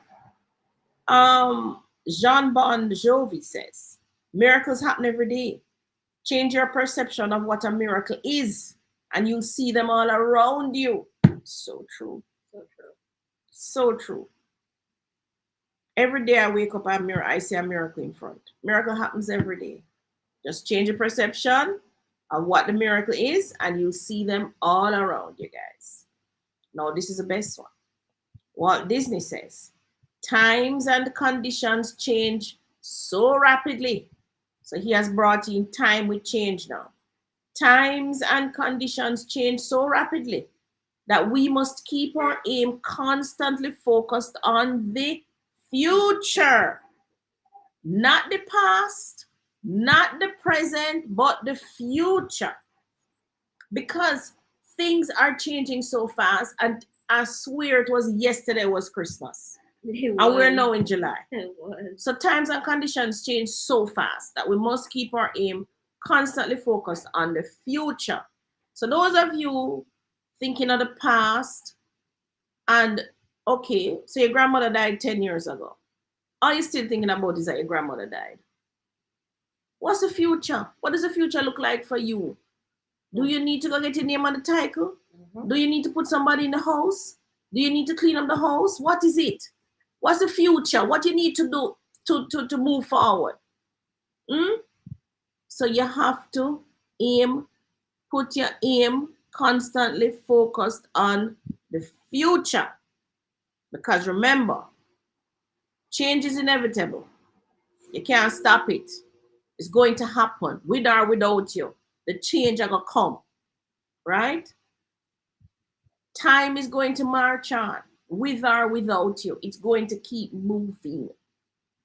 World without end, yes. So all with me, you're gone. But guess what? The truth is, none of us know when our time will come, right? Mm-hmm. We may sit here for another 20 years or we may sit here for another 20 seconds. But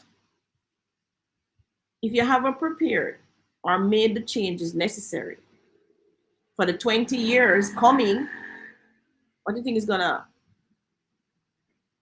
Yeah, survive it. When I see some person struggling, I say, man, this person never planned to live. Never plan to live. No. They had no plans to live. Every day them get up, them say, you know, I'm soon dead. You know, I'm soon dead. So I'm not do nothing. I'm soon dead, you know. Funny them don't know them have no control over that. Right? Time is marching. Change is constant. You can't do anything about it. All right, let's do the case study of the week. We did some case studies, I think, 2 weeks ago. So we need to look to see. Can I check it? No, you can't. Remember, you say you were going to it. So you need to go to jmb.com or co-found. Go to the JMMB website. And the co-founders are in the front. Time and change. Everybody, you have to understand that, which is why we don't sit around and waste time. Co-founders. We don't sit around and waste time. Are they still seeing the screen? Not yet. Scroll down a little. I think you might have it wrong. Scroll down a little. Okay. Yeah. That's what I want. So you want? Mm-hmm. Okay, one moment.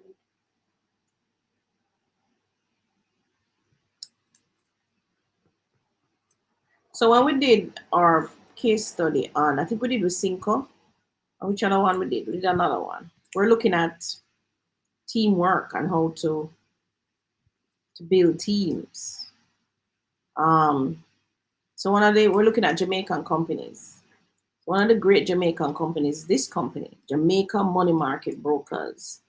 I used to have an account there back in the 90s, I think it was, when I was working in New Kingston. No longer have an account here. This company, the journey of the Honorable Joan Duncan OG. She says, my greatest desire is not to make a lot of money for myself, but to have a clean heart and a pure spirit. Joan Duncan, the woman, is an inspiration. She accomplished much in her life journey, but her role as a female pioneer of the Jamaican money market didn't begin until she was already in her 50s. She had a simple and ambitious dream. Start a company where any Jamaican could walk in off the street, take a few $100s from their pocket and invest it. When they did, they would be greeted by team members who, motivated by love and truly having their best interests at heart, treated them with respect. In 1992, Joan Duncan virtually created the Jamaica Money Market with the inception of Jamaica Money Market Brokers Limited. Within no time, her company became Jamaica's biggest money market trader. Joan was not the cookie-cutter image of the female corporate executive. Once she was a struggling single mother caring for 5 children. It was her will to make a difference that guided her to do great things. She built her way up from a humble teller to create the institution responsible for the development of the secondary market in debt securities in Jamaica. When Joan Duncan died at the age of 58, Died young. she died young. She never even had she started the company. She didn't, In her 50s. In her 50s. When she died at age 58, her dream had realized a solid capital base of 190 million and boasted 4 branches across the island with over 20,000 accounts. Her uncompromising will and strong intellect helped her build JMMB, but the true success stemmed from her profound spirituality and love. To this day, the entire JMMB team carries those values forward through Joan Duncan. Though Joan Duncan has ended her journey, now we all agree that it was a mission accomplished. Now, let's read about the mission of Dr. Noel Linton. Dr. Linton, Dr. Noel Lyon. Dr. Lyon believed in the potential of Jamaica. As one of JMMB's founders, he made it his mission to encourage financial independence and entrepreneurship across the nation. Originally from the parish of St. Anne, he graduated from Kingston College before beginning his international education, beginning in Canada. He completed his undergraduate and graduate studies in agricultural economics at the University of Guelph in Ontario. Then he set his sights on Harvard University, Massachusetts, USA, where he attained a PhD in economics. During his 10-year stint, he acted as managing director. He experienced a profound effect financial institutions played in nation building, providing loans to medium and large-scale enterprises. In 1991, Dr. Lynn took up the post of managing director of the Jamaica Venture Fund Limited. The entity's role was to provide equity and/or quasi-equity investments in medium and large businesses in Jamaica. In 1992, he co-founded Jamaica Money Market Brokers Limited alongside the late Mrs. Joan Duncan. Their vision was to start a financial institution that would make investing in the money market accessible to every Jamaican. To do this, they set the minimum needed to open an account at only 1,000 Jamaican dollars. JMMB quickly grew into one of Jamaica's notable success stories, expanding its services to Trinidad and Tobago and the Dominican Republic.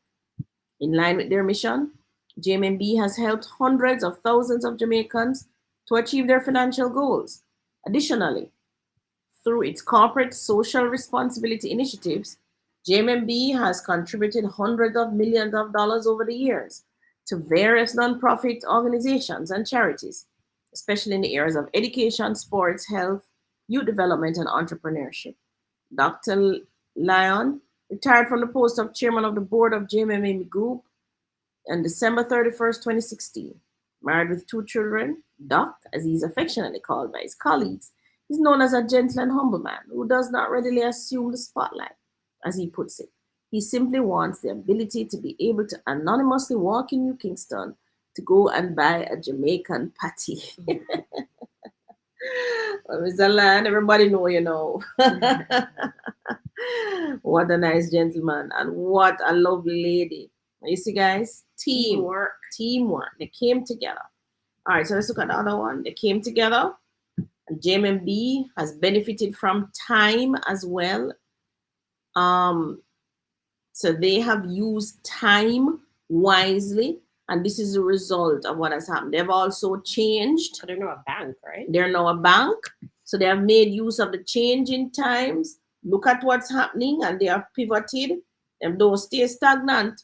I said, sure, me nah do that, me nah do that. No, them run with it, them change. All right, so as individuals or as persons running organizations, some of you run organizations, some of you run your own families, you have to change. You have to pivot. You cannot stay stagnant.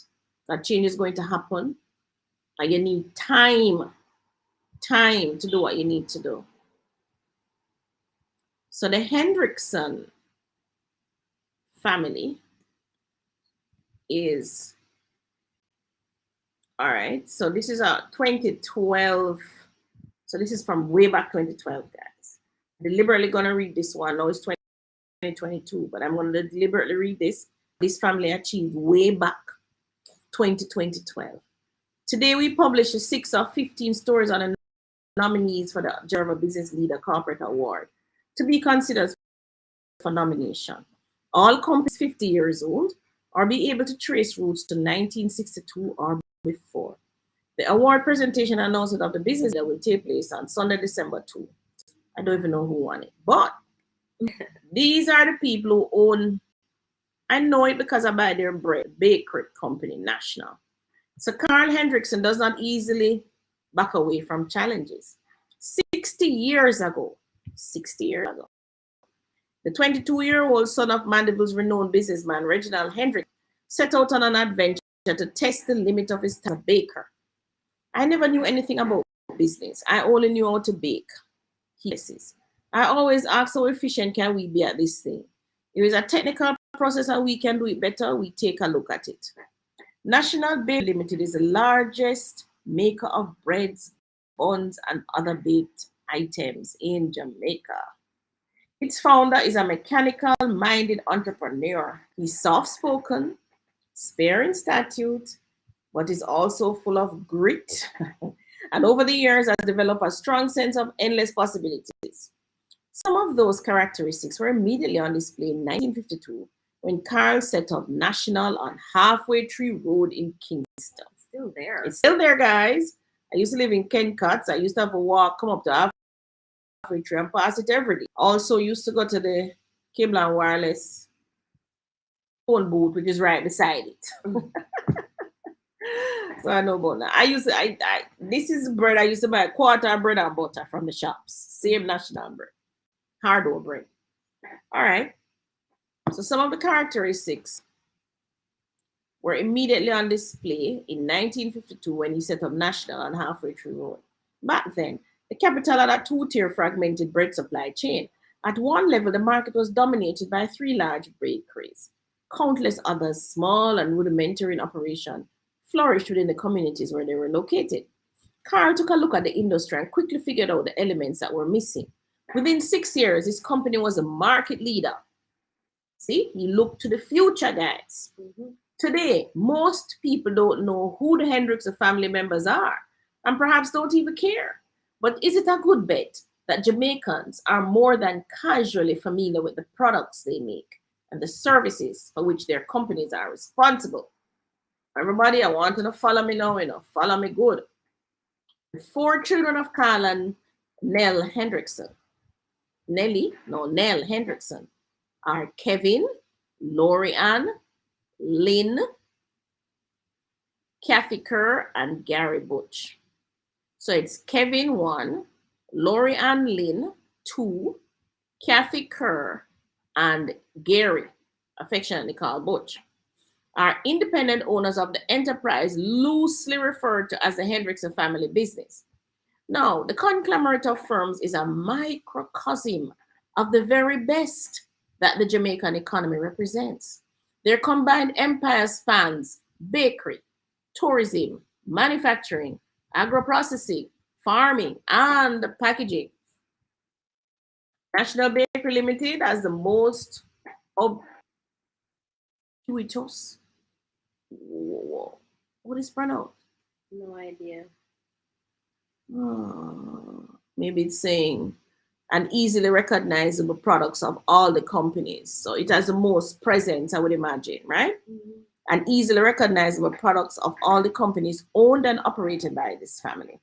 Its national line of baked goods along with the HTB and homemade brand. I don't remember that brand still, 2012. Which brand? Homemade. It's still on the shelf. Have been irreplaceable staples at the breakfast tables of families longer than many Jamaicans can remember. Gary Butch Hendrickson is the principal and chairman of National, along with his subsidiary brands, HTB and Homemade. He also operates a 200-room Coconut Bay Hotel in St. Lucia. He is responsible for 767 jobs in Jamaica. The Yummy and Wholesome brands may not have been National's immediate name recognition, but from their 140,000 square feet bakery in Williamsfield near Mandeville, their buns, breads, and other goodies reach every nook and cranny throughout this island. Oh yeah, Mom, you know Homemade. Homemade. It's the royal biscuit. Oh, the royal that I like. Okay. The Yummy and Wholesome brands may not have. I read that already. Kevin now. So we're talking about the dad first, were we? Kevin is the principal of Yummy and Wholesome Bakeries. He also controls one of children. He also controls the largest portfolio of hotel rooms under any single ownership in Kingston. These are the Courtly, the Knutsford Court, and the Pegasus, the Jamaica Pegasus. He owns the Courtly Corporate Center, a 135,000 square feet rental property on St. Lucia Avenue that was formerly Island Life's building. That's where I used to work. He owns that now in New Kingston, and it houses the corporate headquarters of several well-known institutions, embassies, and international bodies. Kevin also operates the Holiday Inn Hotel in Montego Bay. Together, his group of companies provide jobs for more than 1,500 Jamaicans. Good. Of all the firms within the Hendrickson family, The CB Group arguably has the deepest backward and forward integration within the local economy. The subsidiaries that operate under its umbrella are a showpiece of vertical integration in motion. Those of you who studied business will know what we're talking about now. We say vertical integration and we say backward and forward integration. So you will know what we're talking about. Not only do they supply meats, eggs, animal feed, and much more to local consumers on a very large scale, they have, through their business models, spawned numerous downstream enterprises in farming and agro-processing. CB Group employs over 500 workers. This is back in 2012. And this is 2012. Now we're going here to Lorian now, Lynn. So Lorian Lynn operates this company. Its list of subsidiaries reads like a who is who in agriculture and agro-processing. She runs CB. Yes, Lori Lynn. A lady, no doubt. So Lori, so group alone employs 500, right? Now, Caribbean Broilers is located at Arnold Road in Kingston. Is a grower of chickens and processor of chicken meat. So when you're in the supermarket, you see CB.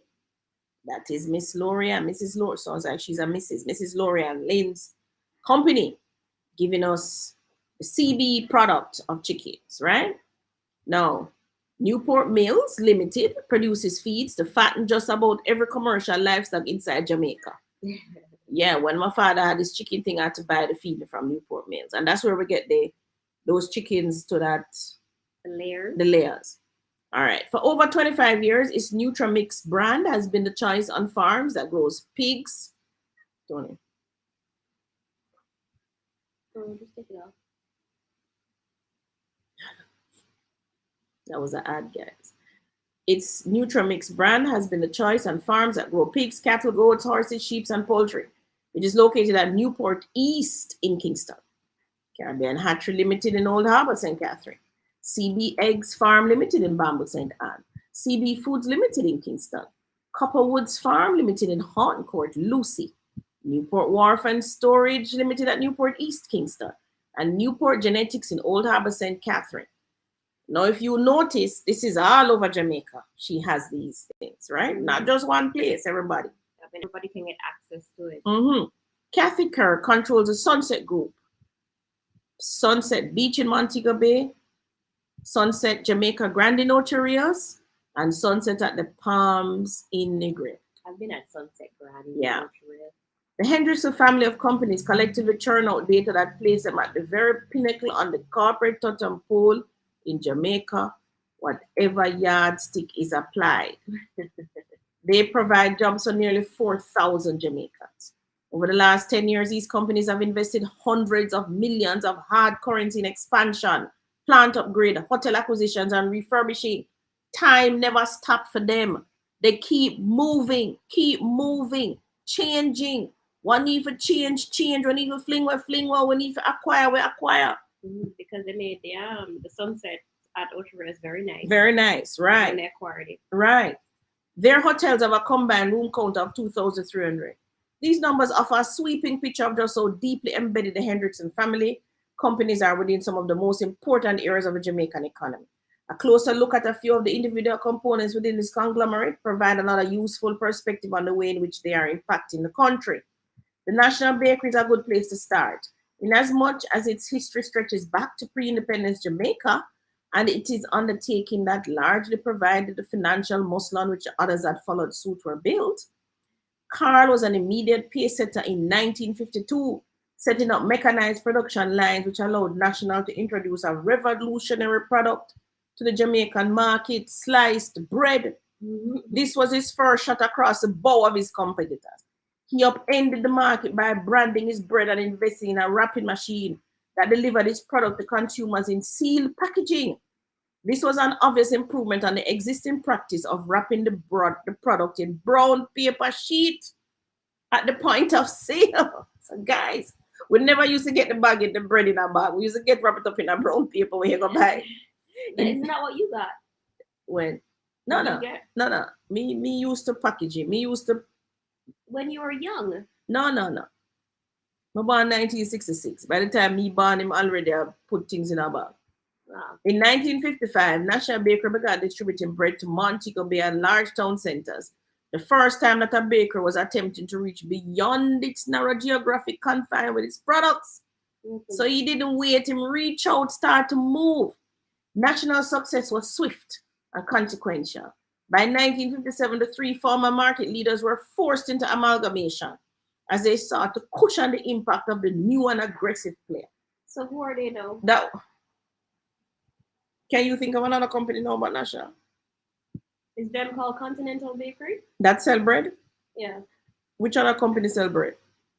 National expanded its menu to include hard dough breads, buns, biscuits, and snacks.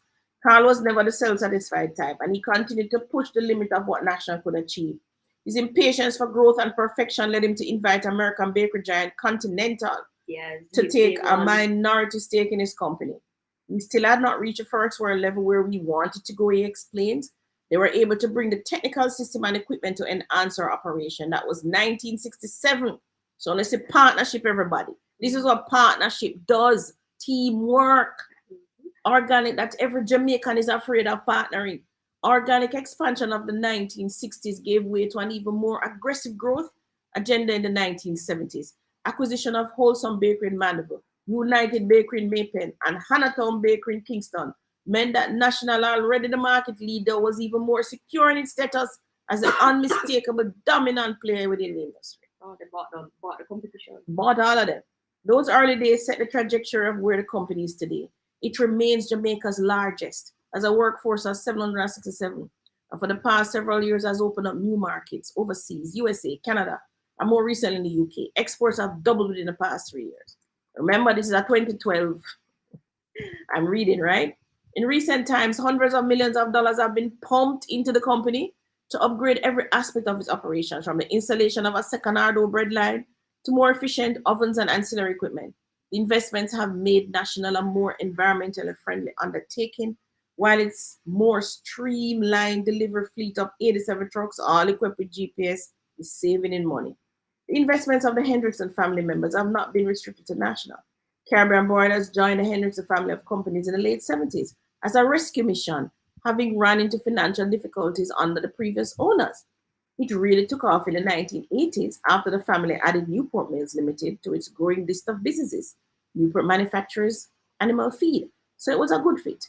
Newport's first and most urgent mandate was to ensure that Caribbean Boilers could be supplied with the consistent quality feeds that it required to optimize the growth of its chickens. But by the mid-90s, this company had become a major supplier of feed to farming communities all over the world, Jamaica.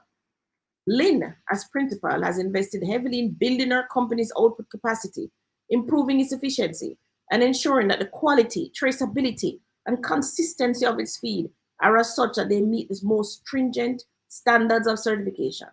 5 years ago, the company spent US $10 million on this facility, doubling output to 260,000 tons of animal feed per year. The company meets just under half of Jamaica's annual demand of 360,000 tons. The excess production, some 80 20-feet containers of feed each month, is exported to 9 countries within the region, including Trinidad and Tobago, Suriname, and Barbados. An important milestone for this company in 2010, and one that is unreservedly celebrated within this industry, is the attainment of the ISO Quality Management Systems certification. It has also secured the hazard analysis and critical control points and good manufacturing practices Bureau of Standards of Jamaica Quality Award 2011 for excellence in process management. Newport Mills is accredited by SGS of Switzerland, the world's leading auditing and certification company, the first and only feed mill in Jamaica to achieve this stamp of approval. These high-level international endorsements were achieved after the company invested in computer-controlled mixing systems that allowed for better quality control of the 26 different types of feed it manufactures, and to be able to trace literally each bag of feed from the mill to the delivery to the farms. While Newport Mills makes it possible for thousands of small farmers to be in business by being a reliable supply of the feed their animals need to thrive, Caribbean Boilers has a more direct hand in nurturing the group of Jamaicans towards entrepreneurism. This company hatches eggs, then supplies the baby chicks along with the feed they need to grow to dozens of farmers. In this symbiotic economic partnership, the farmers have required to have in place the infrastructure to accommodate the birds. and to look after them. Broilers does everything else, including collecting and delivering the grown birds to its processing plant on Arnold Road in Kingston. You know, see teamwork again happening here? Mhm. Teamwork. The broilers could actually grow all of them chicken for themselves, but they partnered with Jamaicans who had lands, set up the infrastructure. We'll give you the birds, we'll bring in the feeds, and then we will take the birds, right? Mhm. In the past 10 years, the CB Group decided to expand into pork production, adopting an approach that is a mirror image of its chicken operation. It does this through its subsidiary Caribbean Passion. Here again, contract farmers are provided with the feed and in some instances the stock and are closely monitored to ensure they meet the company's high standards. Hams, sausages, and bacons under the Caribbean Passion brand can be found in the island supermarket. So too is fresh pork line processed at Copperwood Farm. The hotels are the latest additions to the Hendrickson family businesses. Most of them have been acquired in the past 15 years. The investment value has not been ascertained but would clearly run into billions of dollars. Additionally, with combined 2,300 rooms in Jamaica, these hotels are a major buyer of local products and services, helping to stimulate local industry. All right, so this was written by Moses Jackson. He's a founder and convener of Jamaica Observer Annual Business Leader Awards program. Wow. Tony, this family not stop. It's impressive. I like the fact that all 4 of his children All 4 are doing something in business. And they're doing aligned businesses. Yeah, because one making bread, sure bread going to go to the hotel. One Yeah. making chicken, Yeah. sure chicken Go going to the hotel. Yeah. All of that. I mean, One doing feeds the chicken. Yeah. That's all symbiosis. Yeah. Symbiosis. no. We're thinking, I know some of you thinking, boy, Tony, I wish my family had done that. But what hurt our family is the lack of teamwork. Don't let that reach you. Oh, so somebody said there's another bakery there. Consolidated Purity. Purity. Sells bread, but National dominates the market. I not even can remember Purity bread now. Yeah, You National buy dominant. National, don't it? I'll go National. Don't you them I buy 2 bun for Sanders even. I was National. The round $20 bun. I call it $20 bun, but the bun must reach. How much you reach? I don't even know. The bun's still nice. Yeah. Most grocery stores in Toronto carry National bread. Yeah. The Hendricks don't play. Yeah, Melly, them not play. No one see what me talk about say. Only can't make time pass and waste it. Look at that family. Can you imagine around 4 hotel? Moment, 4 Hotel is just what they started doing. They're doing a whole heap of stuff Before that. Jeez. Not only that, but you know what I realized by listening to the article is Mm. that the quickest way to achieve growth is not to start from scratch. No, It's to acquire. it's to acquire. Because they bought out the other bakeries. Yeah. They bought out hotels. Yeah. They acquired CB. Yeah. They acquired Copperwood. It was acquisition that grew them That faster. grew them faster. So that's and also I like the fact when they said Mr. Hendrickson brought down, he made a partnership with the continent with the so them name Continental Yeah, to bring in the to technology. bring in the technology that he needed. So he realized that hey, this stuffed bread one stuffed bread now gonna work. You know, I need to bring and he down. probably realized that the brain power wasn't here yet. Yeah. So he yeah, needed to partner internationally to get it to here. get it, and his children probably would not have even learned that Yeah. either because they would have been young. Mm-hmm. But this is it. Time marches on. You have to march. And it would appear to me that this family pay attention to not what I mean yesterday or the day before. Mm-hmm. But they pay attention to the future. Mm-hmm. That's what's making a Because difference. I realized too that they bought the hotel in a time in Jamaica. If you really look at this, was 2012, and so they would have bought them like 6 years prior. Is when hotels were failing in Jamaica. In Jamaica. And new investors from overseas, like the Reals and those things, were coming in. Mhm. And they've jumped in too. They jumped into Never and acquired the old because the hotels that they own now, Mhm. most of those were government Government own hotels. hotels already. So, guys, you can't afraid for spend your money. You can't afraid for jumpy. Wow, they never plan to live. I'm talking about the people who Yeah. And the thing that they didn't start it as hoteliers or chicken processors or feed makers. No. They started out as bakers. Bakers. Well, the father started as a baker. Mm-hmm. But just look how them align and say, you know, this business would I help this business, let me buy this business. And it's all about team. It's all about working together. Mm-hmm. You cannot do it alone. The 90 of you listening to me here, don't think for a minute that you can do anything that makes sense on your own. When Jesus came to this earth, somebody tell me what was the first thing the man do when him get big? Him go get 12 disciples. Think about it. Realize him couldn't talk. Him realized him couldn't do it himself. He went and got 12 disciples. So I don't understand how Jamaicans are God-fearing, read the Bible every day, and that miss or no. I think some of the basic principles from the Bible miss us. Why? Why does it miss us though? Because we keep looking for salvation and what's going to happen after.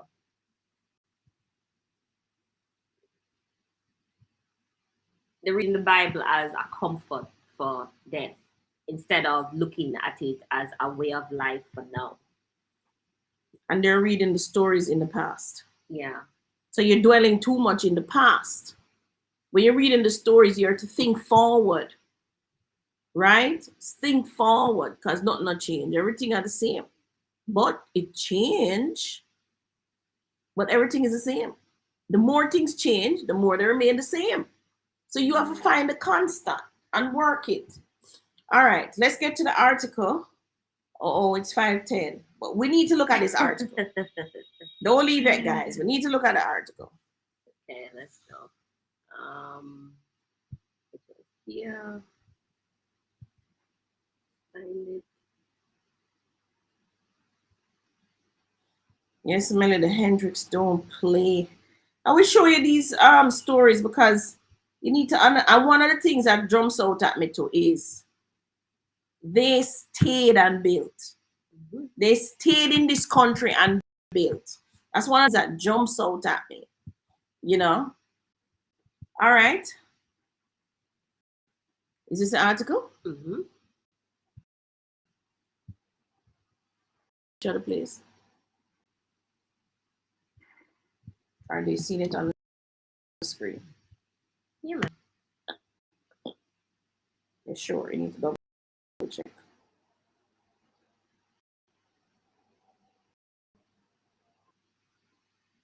Go ahead. All right. So land battle. 2 titles. Multiple owners emerge in wake of occupant's death. Court orders NLA, that's National Land Agency, to explain anomaly on its system. You scroll down with this.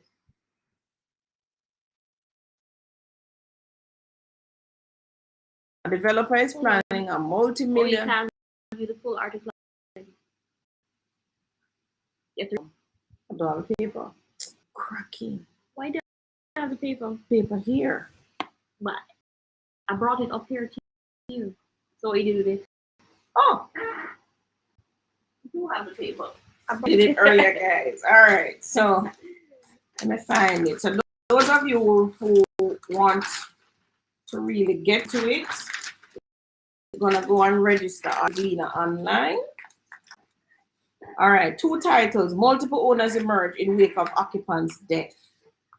Court orders NLA to explain anomaly on its system. The Supreme Court has issued an injunction against the real estate developer and has ordered the National Land Agency, NLA, to explain how a parcel of land slated for a multi-million-dollar apartment complex has 2 conflicting titles reflected on its system. The court action last week is the latest turn in a land dispute, which is Sunday Gleaner has been tracking for a month. The situation could have far-reaching implications for the state entity, the developer, elusive attorneys involved in the questionable transfer of 24 Oak Ridge Road property in St. Andrew.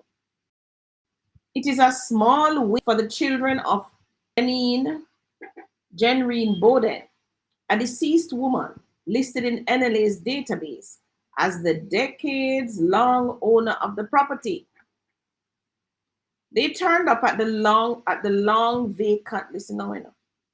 They turned up at the long vacant lot last month, only to find workmen contracted by Universal Well Limited destroying their mother's former home. The woman died in 2013. Make that sink in. She died in 2013. The judge allowed me to recover possession of the property with immediate effect and also to see the document at the titles office that was used to create the new title. Disclosed Tamara Riley Dunn, who's a lawyer, right? The attorney representing the woman's distressed adult children living overseas. That sounds like, I'm sure some of you are saying, wow, sound like me. That sounds like me. All right. Distressed children living overseas. Now, I thought these days at the titles office were long gone. This is Mrs. Tamara Riley Duncan talking. I thought a purging was being done there to fire a lot of workers and to change things that were happening for many years. This is the first case like this. This is the first case like this that I've seen in a very long time. So this implies, based on what she said, that it used to happen years ago. Right, Tony? Mm-hmm. Now, the fact that you have two titles for one property at the Office of Titles and that the parties received this second title reveals that something is going on there, she charged, noting that she's awaiting the soonest provision of the documents from the NLA. The attorney strongly believes that the second document issued on October 31, 2021, in the name of one Fidel George Siblis, the individual from whom Andrew Marriott, registered director of Universal Well Limited, said he purchased the property, is fraudulent. The company's Office of Jamaica lists Universal Well Limited as a used car dealership incorporated in 2013, and the second title denotes Siblis as a dental technician. However, government records identified Siblis as a farmer. The Sunday Gleaner visited Siblis' address on Maynard Avenue in St. Andrew 2 weeks ago. No one was at home at the time, but a neighbor said they had never heard of that name. The neighbor instead identified a man who lives alone at the premises as Kirk and aided this reporter with a telephone call to him. On that call, Kirk explained that the address was indeed that of Mr. Siblis, to whom he was very close. Siblis, however, died on July 22, 2014, he said, 5 months prior to the start date of the sales agreement brandished by Marriott as proof of purchase.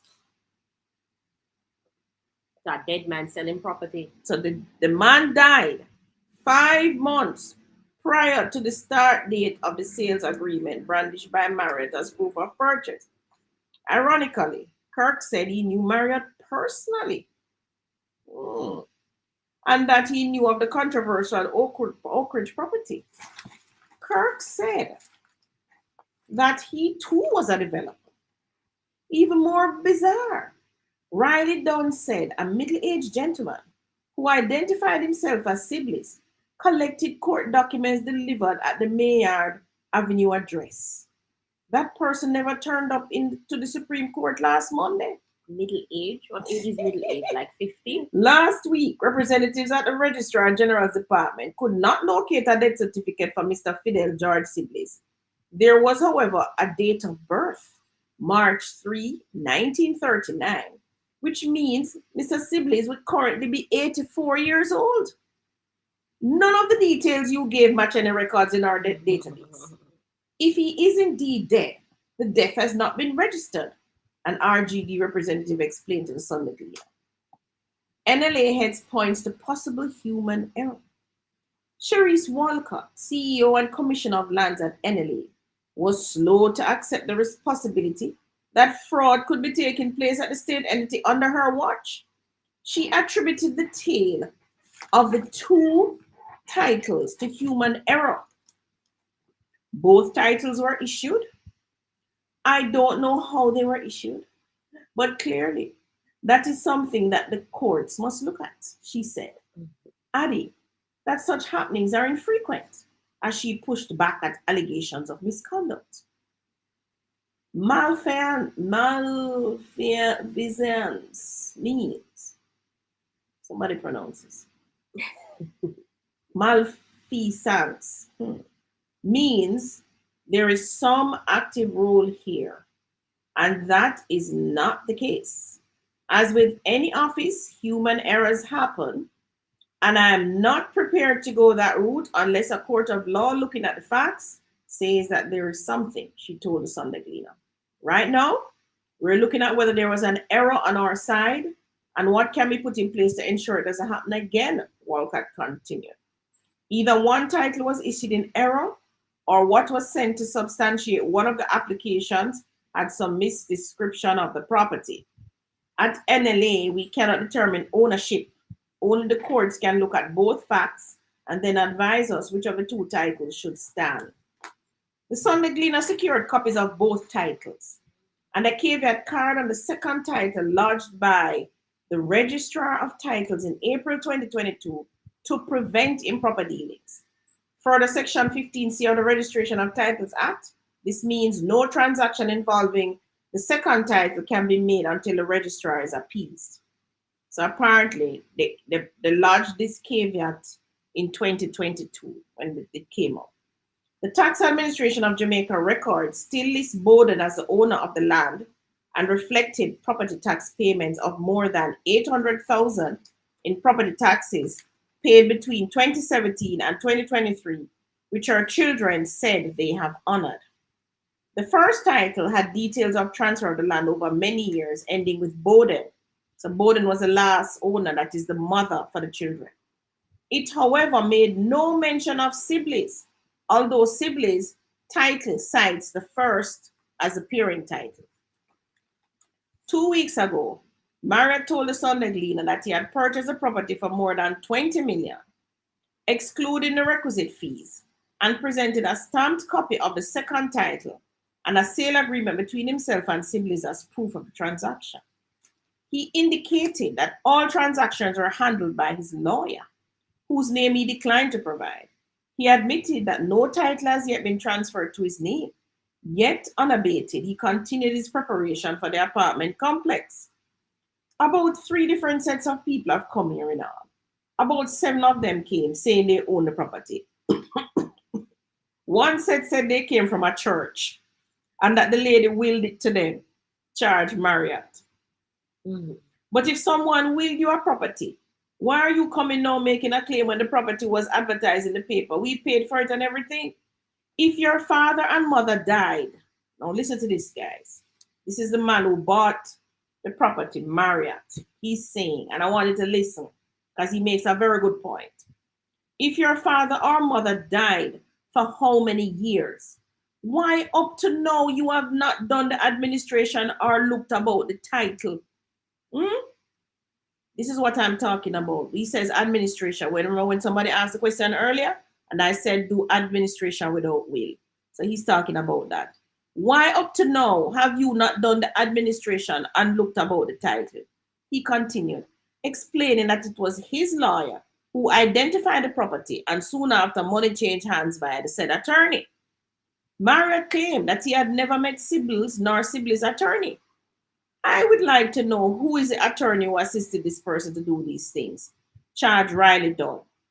Wherever he, Marriott, paid that money, he needs to go back for it. That is a lawyer for the children talk. There is no evidence on what grounds a title would have been issued to Fidel, added a Sunday Gleaner source close to NLA. The lawyers involved must have realized that discrepancy. Presented with documents outlining the matter, Alexander William, former president of the Jamaican Bar Association, was also curious about the attorneys involved in the matter, stressing that the burden of responsibility vested in attorneys especially in property matters. Well, if they still know who the attorney was. Anyway, look back in the record, it must have been an attorney who lodged for the transfer. Right, and who probably witnessed the transfer And the document sale agreement. and all of that. So tell me now, everybody, 2 things jumping out here. What are the lessons that you're learning from this case? Somebody put it in the chat. I don't want to tell you. I want you to pick it out yourself.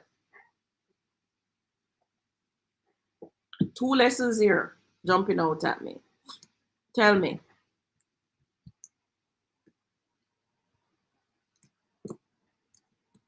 Anybody in the chat yet? They're saying a lot of things about the article. Melly says she's in an entanglement with NLA as we speak. 2 conflicting DPs, problem on problem. Stress, owner living overseas. Sophia says, this is why you must always secure and develop any land due to you, even if you never intended to return to Jamaica. Secure your inheritance for future generations. All right. Dancehall said, it's not that Jamaicans don't want to partner up with their families and friends. They do, but they get robbed and killed in the process. Jamaicans have a hustling mentality, which is not bad in most cases. Melly says, was the owner paying property tax? Well, the children said they pay the taxes, 800,000. Melly said, what a backside. What a backside. Daily saying, what is the process if you have 10 acres and want to start a housing development? How can you go about securing a loan to start? How much loan do you think you'll be entitled to? So you don't start with the loan first, Dale. You start with spending your money to get the subdivision done. So the first thing, you need a topographical survey, spend your money and do that. Second thing you need to do is engage an engineer or a surveyor to subdivide the property on paper. And then you submit that to the parish council for approval. Once you have the approvals, then you go and get the loan. What about the attorney to make sure that the property can be subdivided? Read the title. If it says no further subdivision, or it says only 1 single dwelling house, you have to get that changed. But you don't start with how much loan you can get to do that. Well, you don't understand in a deal. You don't have to take the thing to the logical conclusion, you know. So if it is that you have 10 acres, you get the subdivision done, you get it approved, you can sell back the property now with the subdivision approvals. You don't have to do any subdivision. You understand, Dale? You don't have to run up and down and go look no loan or nothing like that, Dale. You can sell it with and now that you have done all that work, it makes it more valuable now. Anybody tell me the two lessons here? Eric is saying must claim your dead left. Yes, you must claim your dead left. Yeah. Yeah. Sophia says secure and develop your inheritance. Yeah. What else?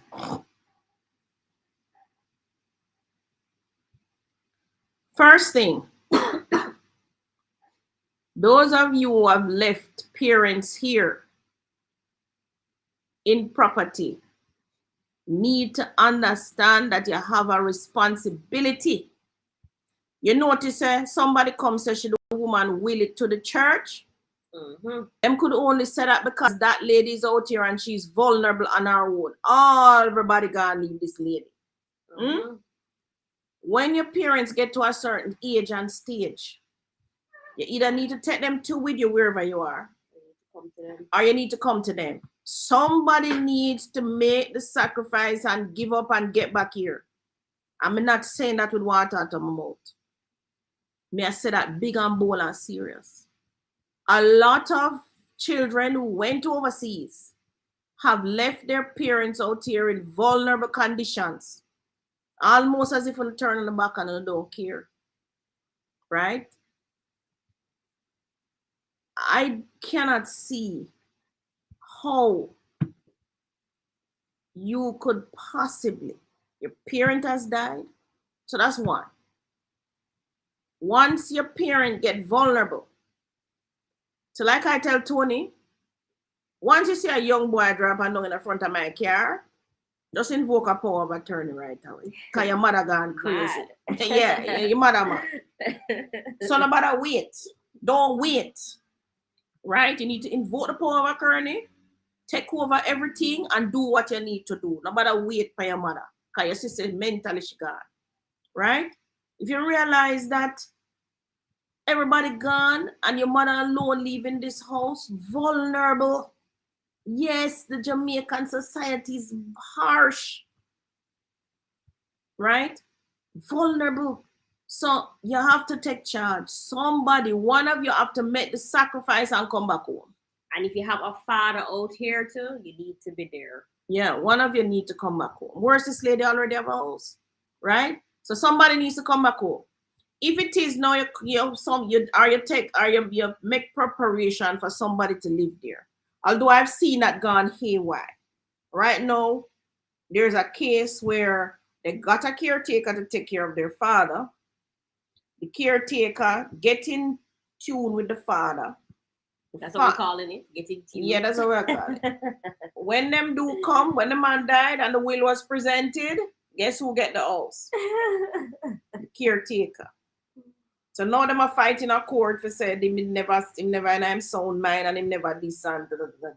We have to be present. You have to be present, guys. Very present too. Yeah, you're not present. Not just visiting one bag of phone call every year.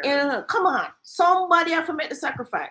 You'd have to send a child there to be with them, maybe them grandchild, who maybe now an adult, right? Or one of you pack up your things and come back home, right? Or you take your parent to where you are and you make, and I'm coming now to the second point. So that's one point. Don't leave your parents vulnerable. The second point is, do not leave the house empty.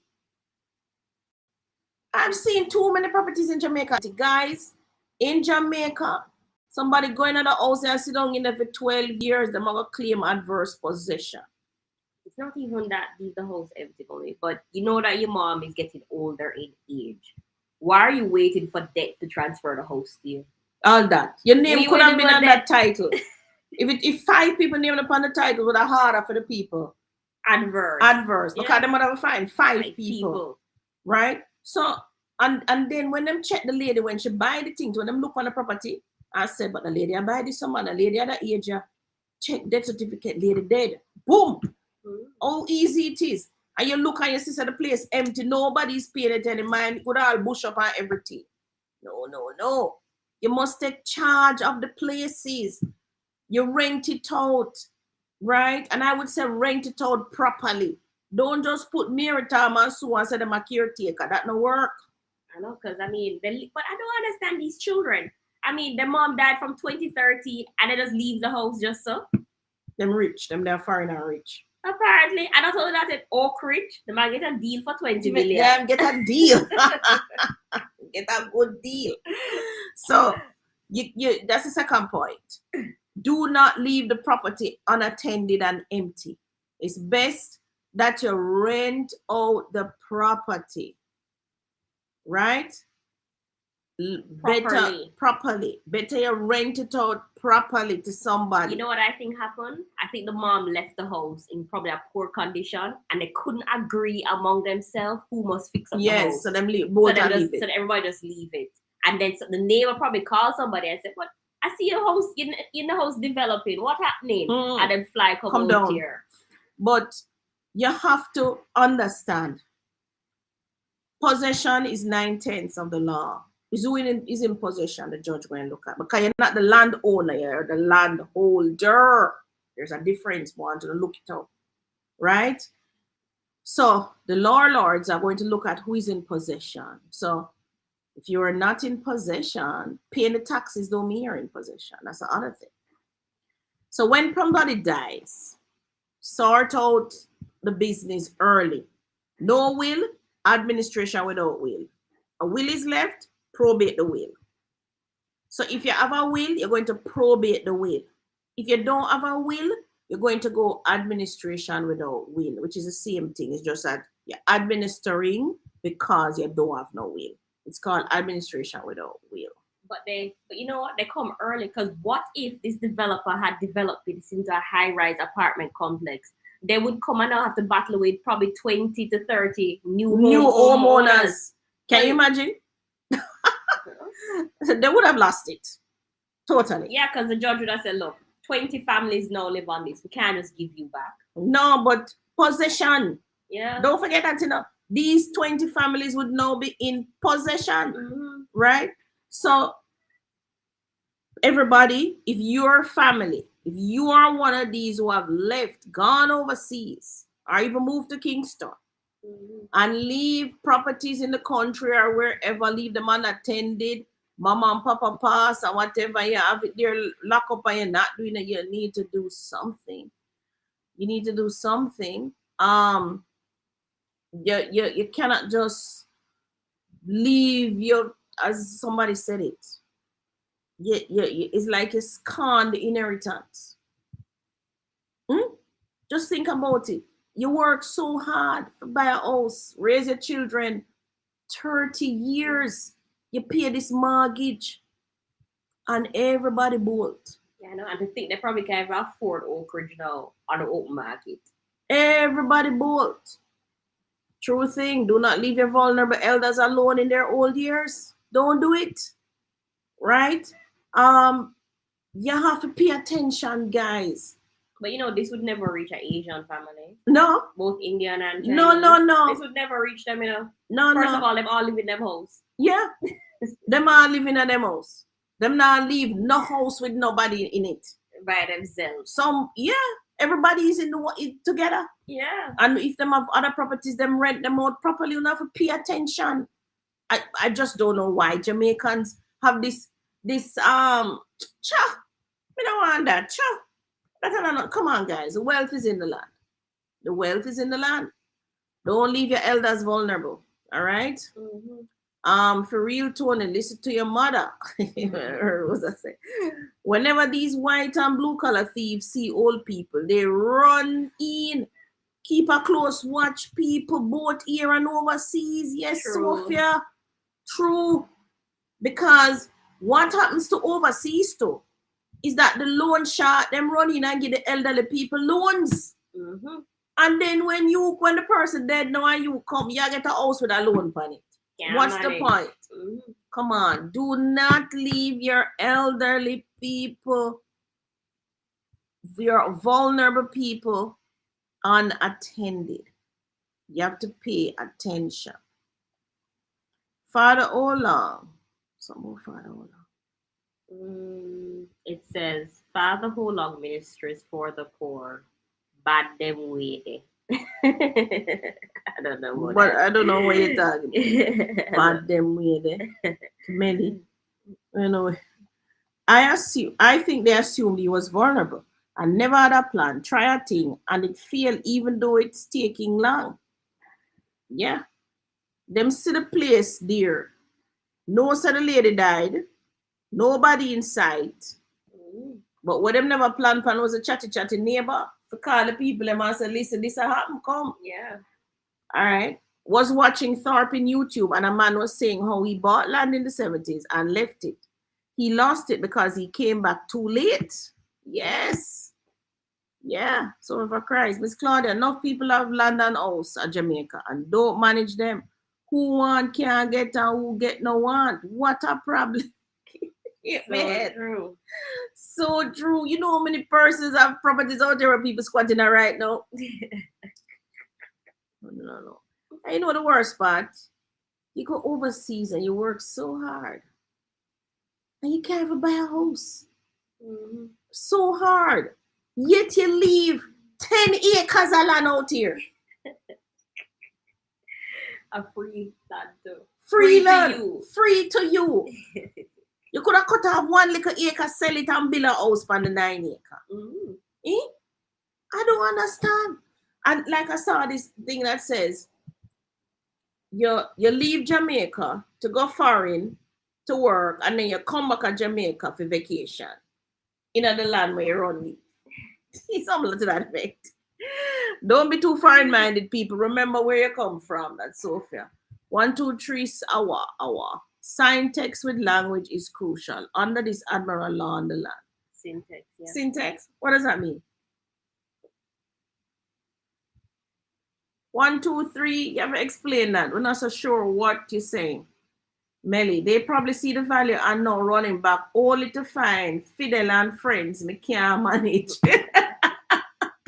Cause Fidel late. Fidel should have jump up this a long time. No, what Fidel should have really do is as mommy died and them have the funeral and gone back to their place, just go and live in the house. Because it's in 12 years. Yeah, but Fidel just come and somebody said the house. Long. Yeah. I decide that nobody's come to this place how long. These children gone long time. Mm-hmm. And those children have probably been old and died overseas. Mm-hmm. You know, because some of that does happen. But everybody, all right, so we're at the end mark here now. Don't leave your vulnerable, your parents who are vulnerable. I see a lot of that happening to in the gated. So the Jamaicans, all the Jamaicans have come back and they bought property in Jamaica. But in the gated, it's a bit more secure.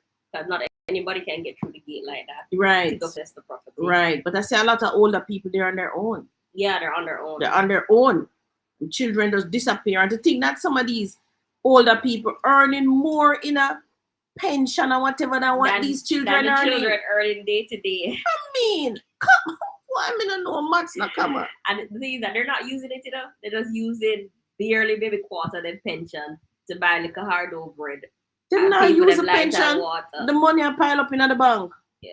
And I'm saying, so what happened to your son, your daughter? Why they don't come back? Why they don't come? Guys, you have to, but you know what I think? You have to can do maths here. I think what happened is because your children who went overseas are raised in the culture, and the culture overseas is to go to college, leave your family, leave your parents, make life on your own, create your own family, then put mom and dad in an old age home and forget about them. I think like that's the culture. So they're so ingrained into that culture that they don't realize that in Jamaican culture, we take care of mom and dad at a certain age. Mm-hmm. And you take care of your family. And besides, them people when them a fall off are in the own nothing. All who are kick out them pitney whatever live in a rent house. I kid you not. I watch them on Judge Judy all the time.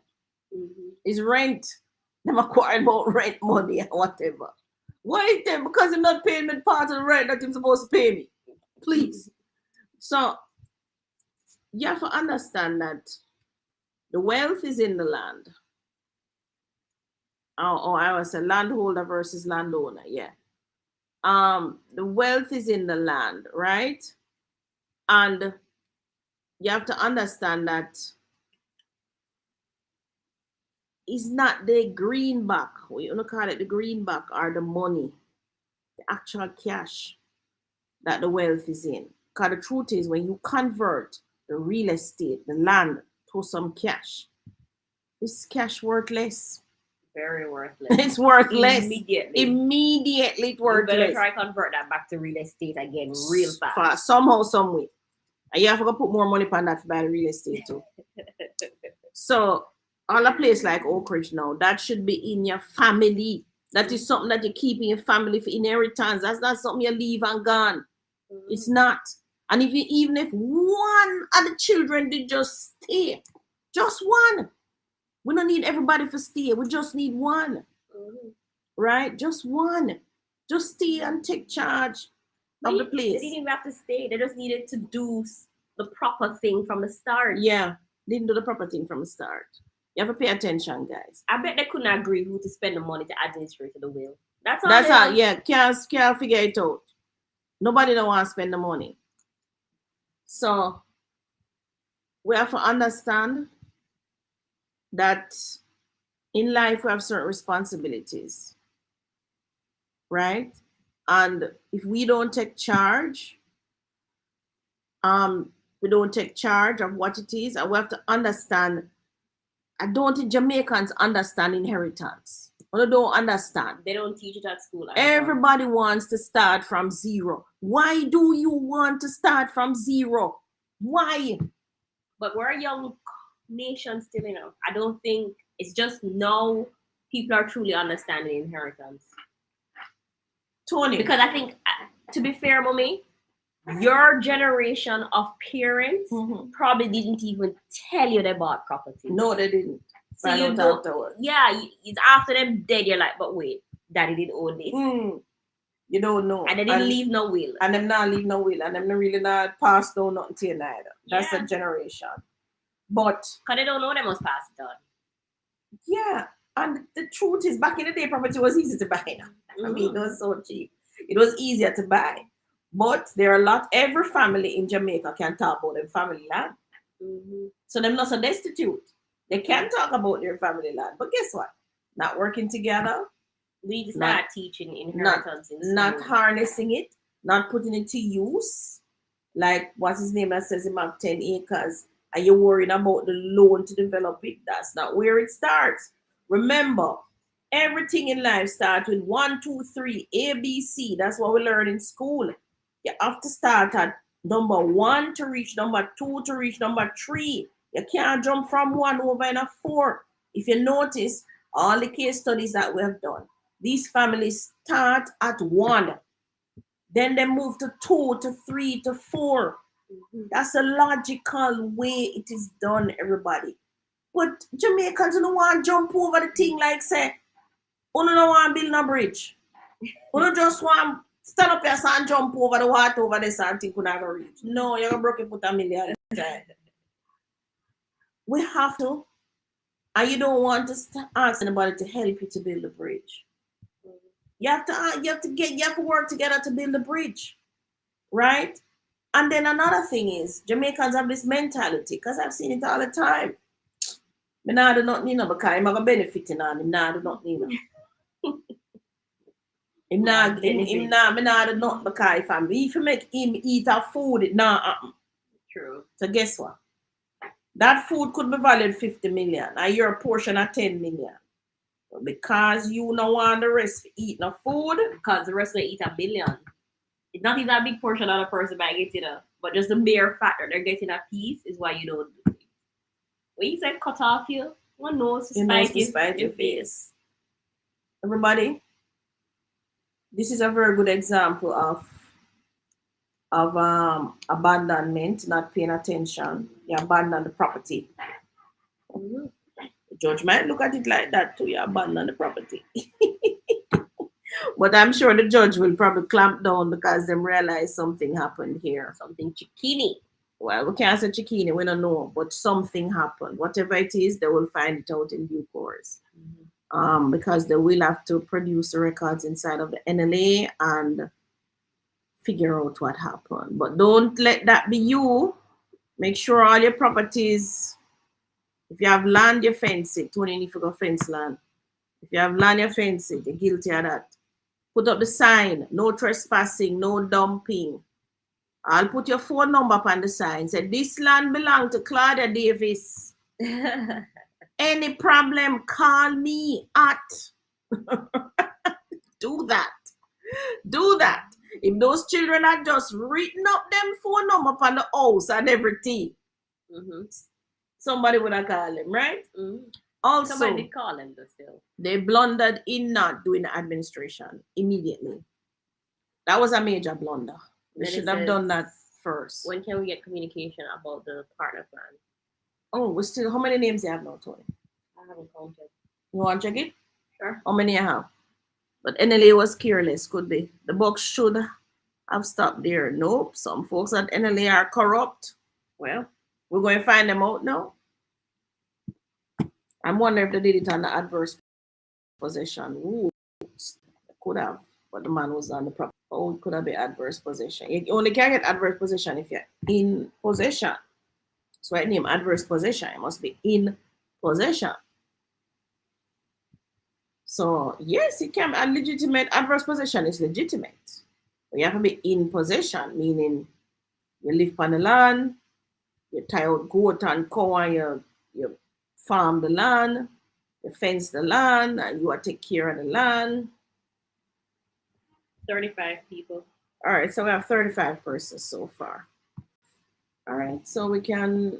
But I think you're going to talk about it in the book club. Right? Yeah, we're going to talk about it in the book club. So make sure you join the book club as well. You sent a link for the book club? No. Not yet. All right, so next week you'll have that. Yeah, I can do that. All right, so next week we'll have a link for the book club as well. Right, Melly. So I guess Melly signed up already. Yeah, she's here. All right, so everybody, so we finished with there are no more comments or there are no more questions. There are comments though. Where? The box should stop there. Nope, some folks at NLA are corrupt. Well, I don't know about corrupt. On the face of it, you can do adverse possession. As to what they need to show now that they're in possession, I don't know. What are the rules? I need to really go look for that something.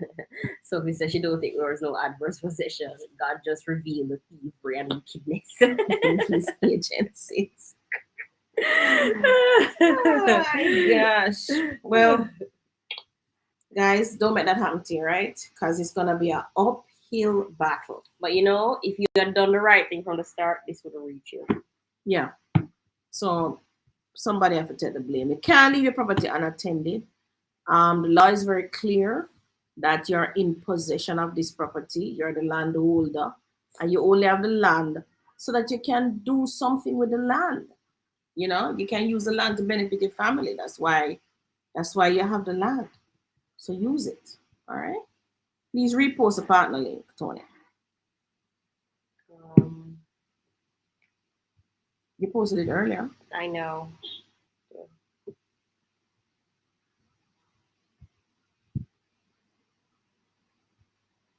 Thievery and wickedness. So easy. There must have been a loophole that them used to get that transferred though, because it actually issued on a new title. Yeah, which would think adverse possession. Yeah. If there's a new title. That's the only way I see them could have probably pulled that off, you know, if them got adverse possession. I don't see it being pulled off any other way. Because the lady has died.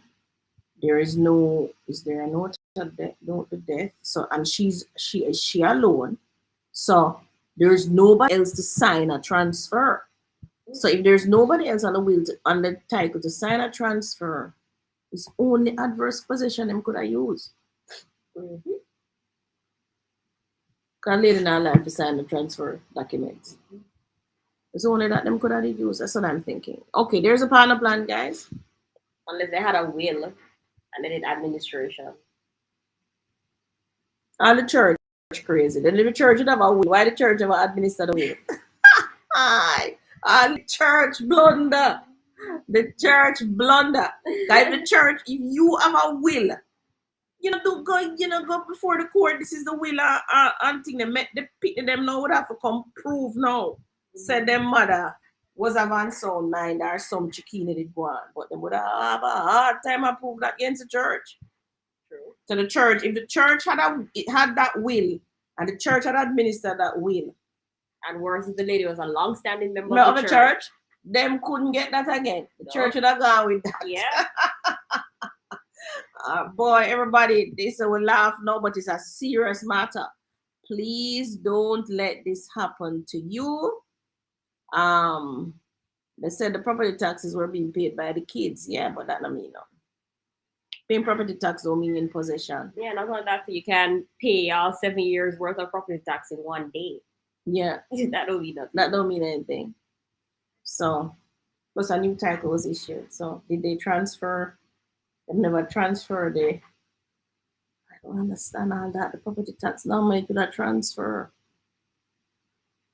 The mother was just a church member and said it. She never read any will, including them. So there's no way the church could get in. The church would have run in. It's so true. Oh my gosh. All right, guys. Wow, what a long journey this one was today. But thank you so much. It was worth it. All right. So we'll see you next week. Bye, everyone. Bye, everyone. And those of you who have land out here, WhatsApp me that sell the land, get the transfer your name, do something. Don't just leave it to these people to get it. Do something with the land, man. All right. The person who had 10 acres can WhatsApp me. I give you a survey. The first thing you need to do, pay for a TOPA survey. You can't pay for that. Bye, everyone. Bye, everyone. Bye.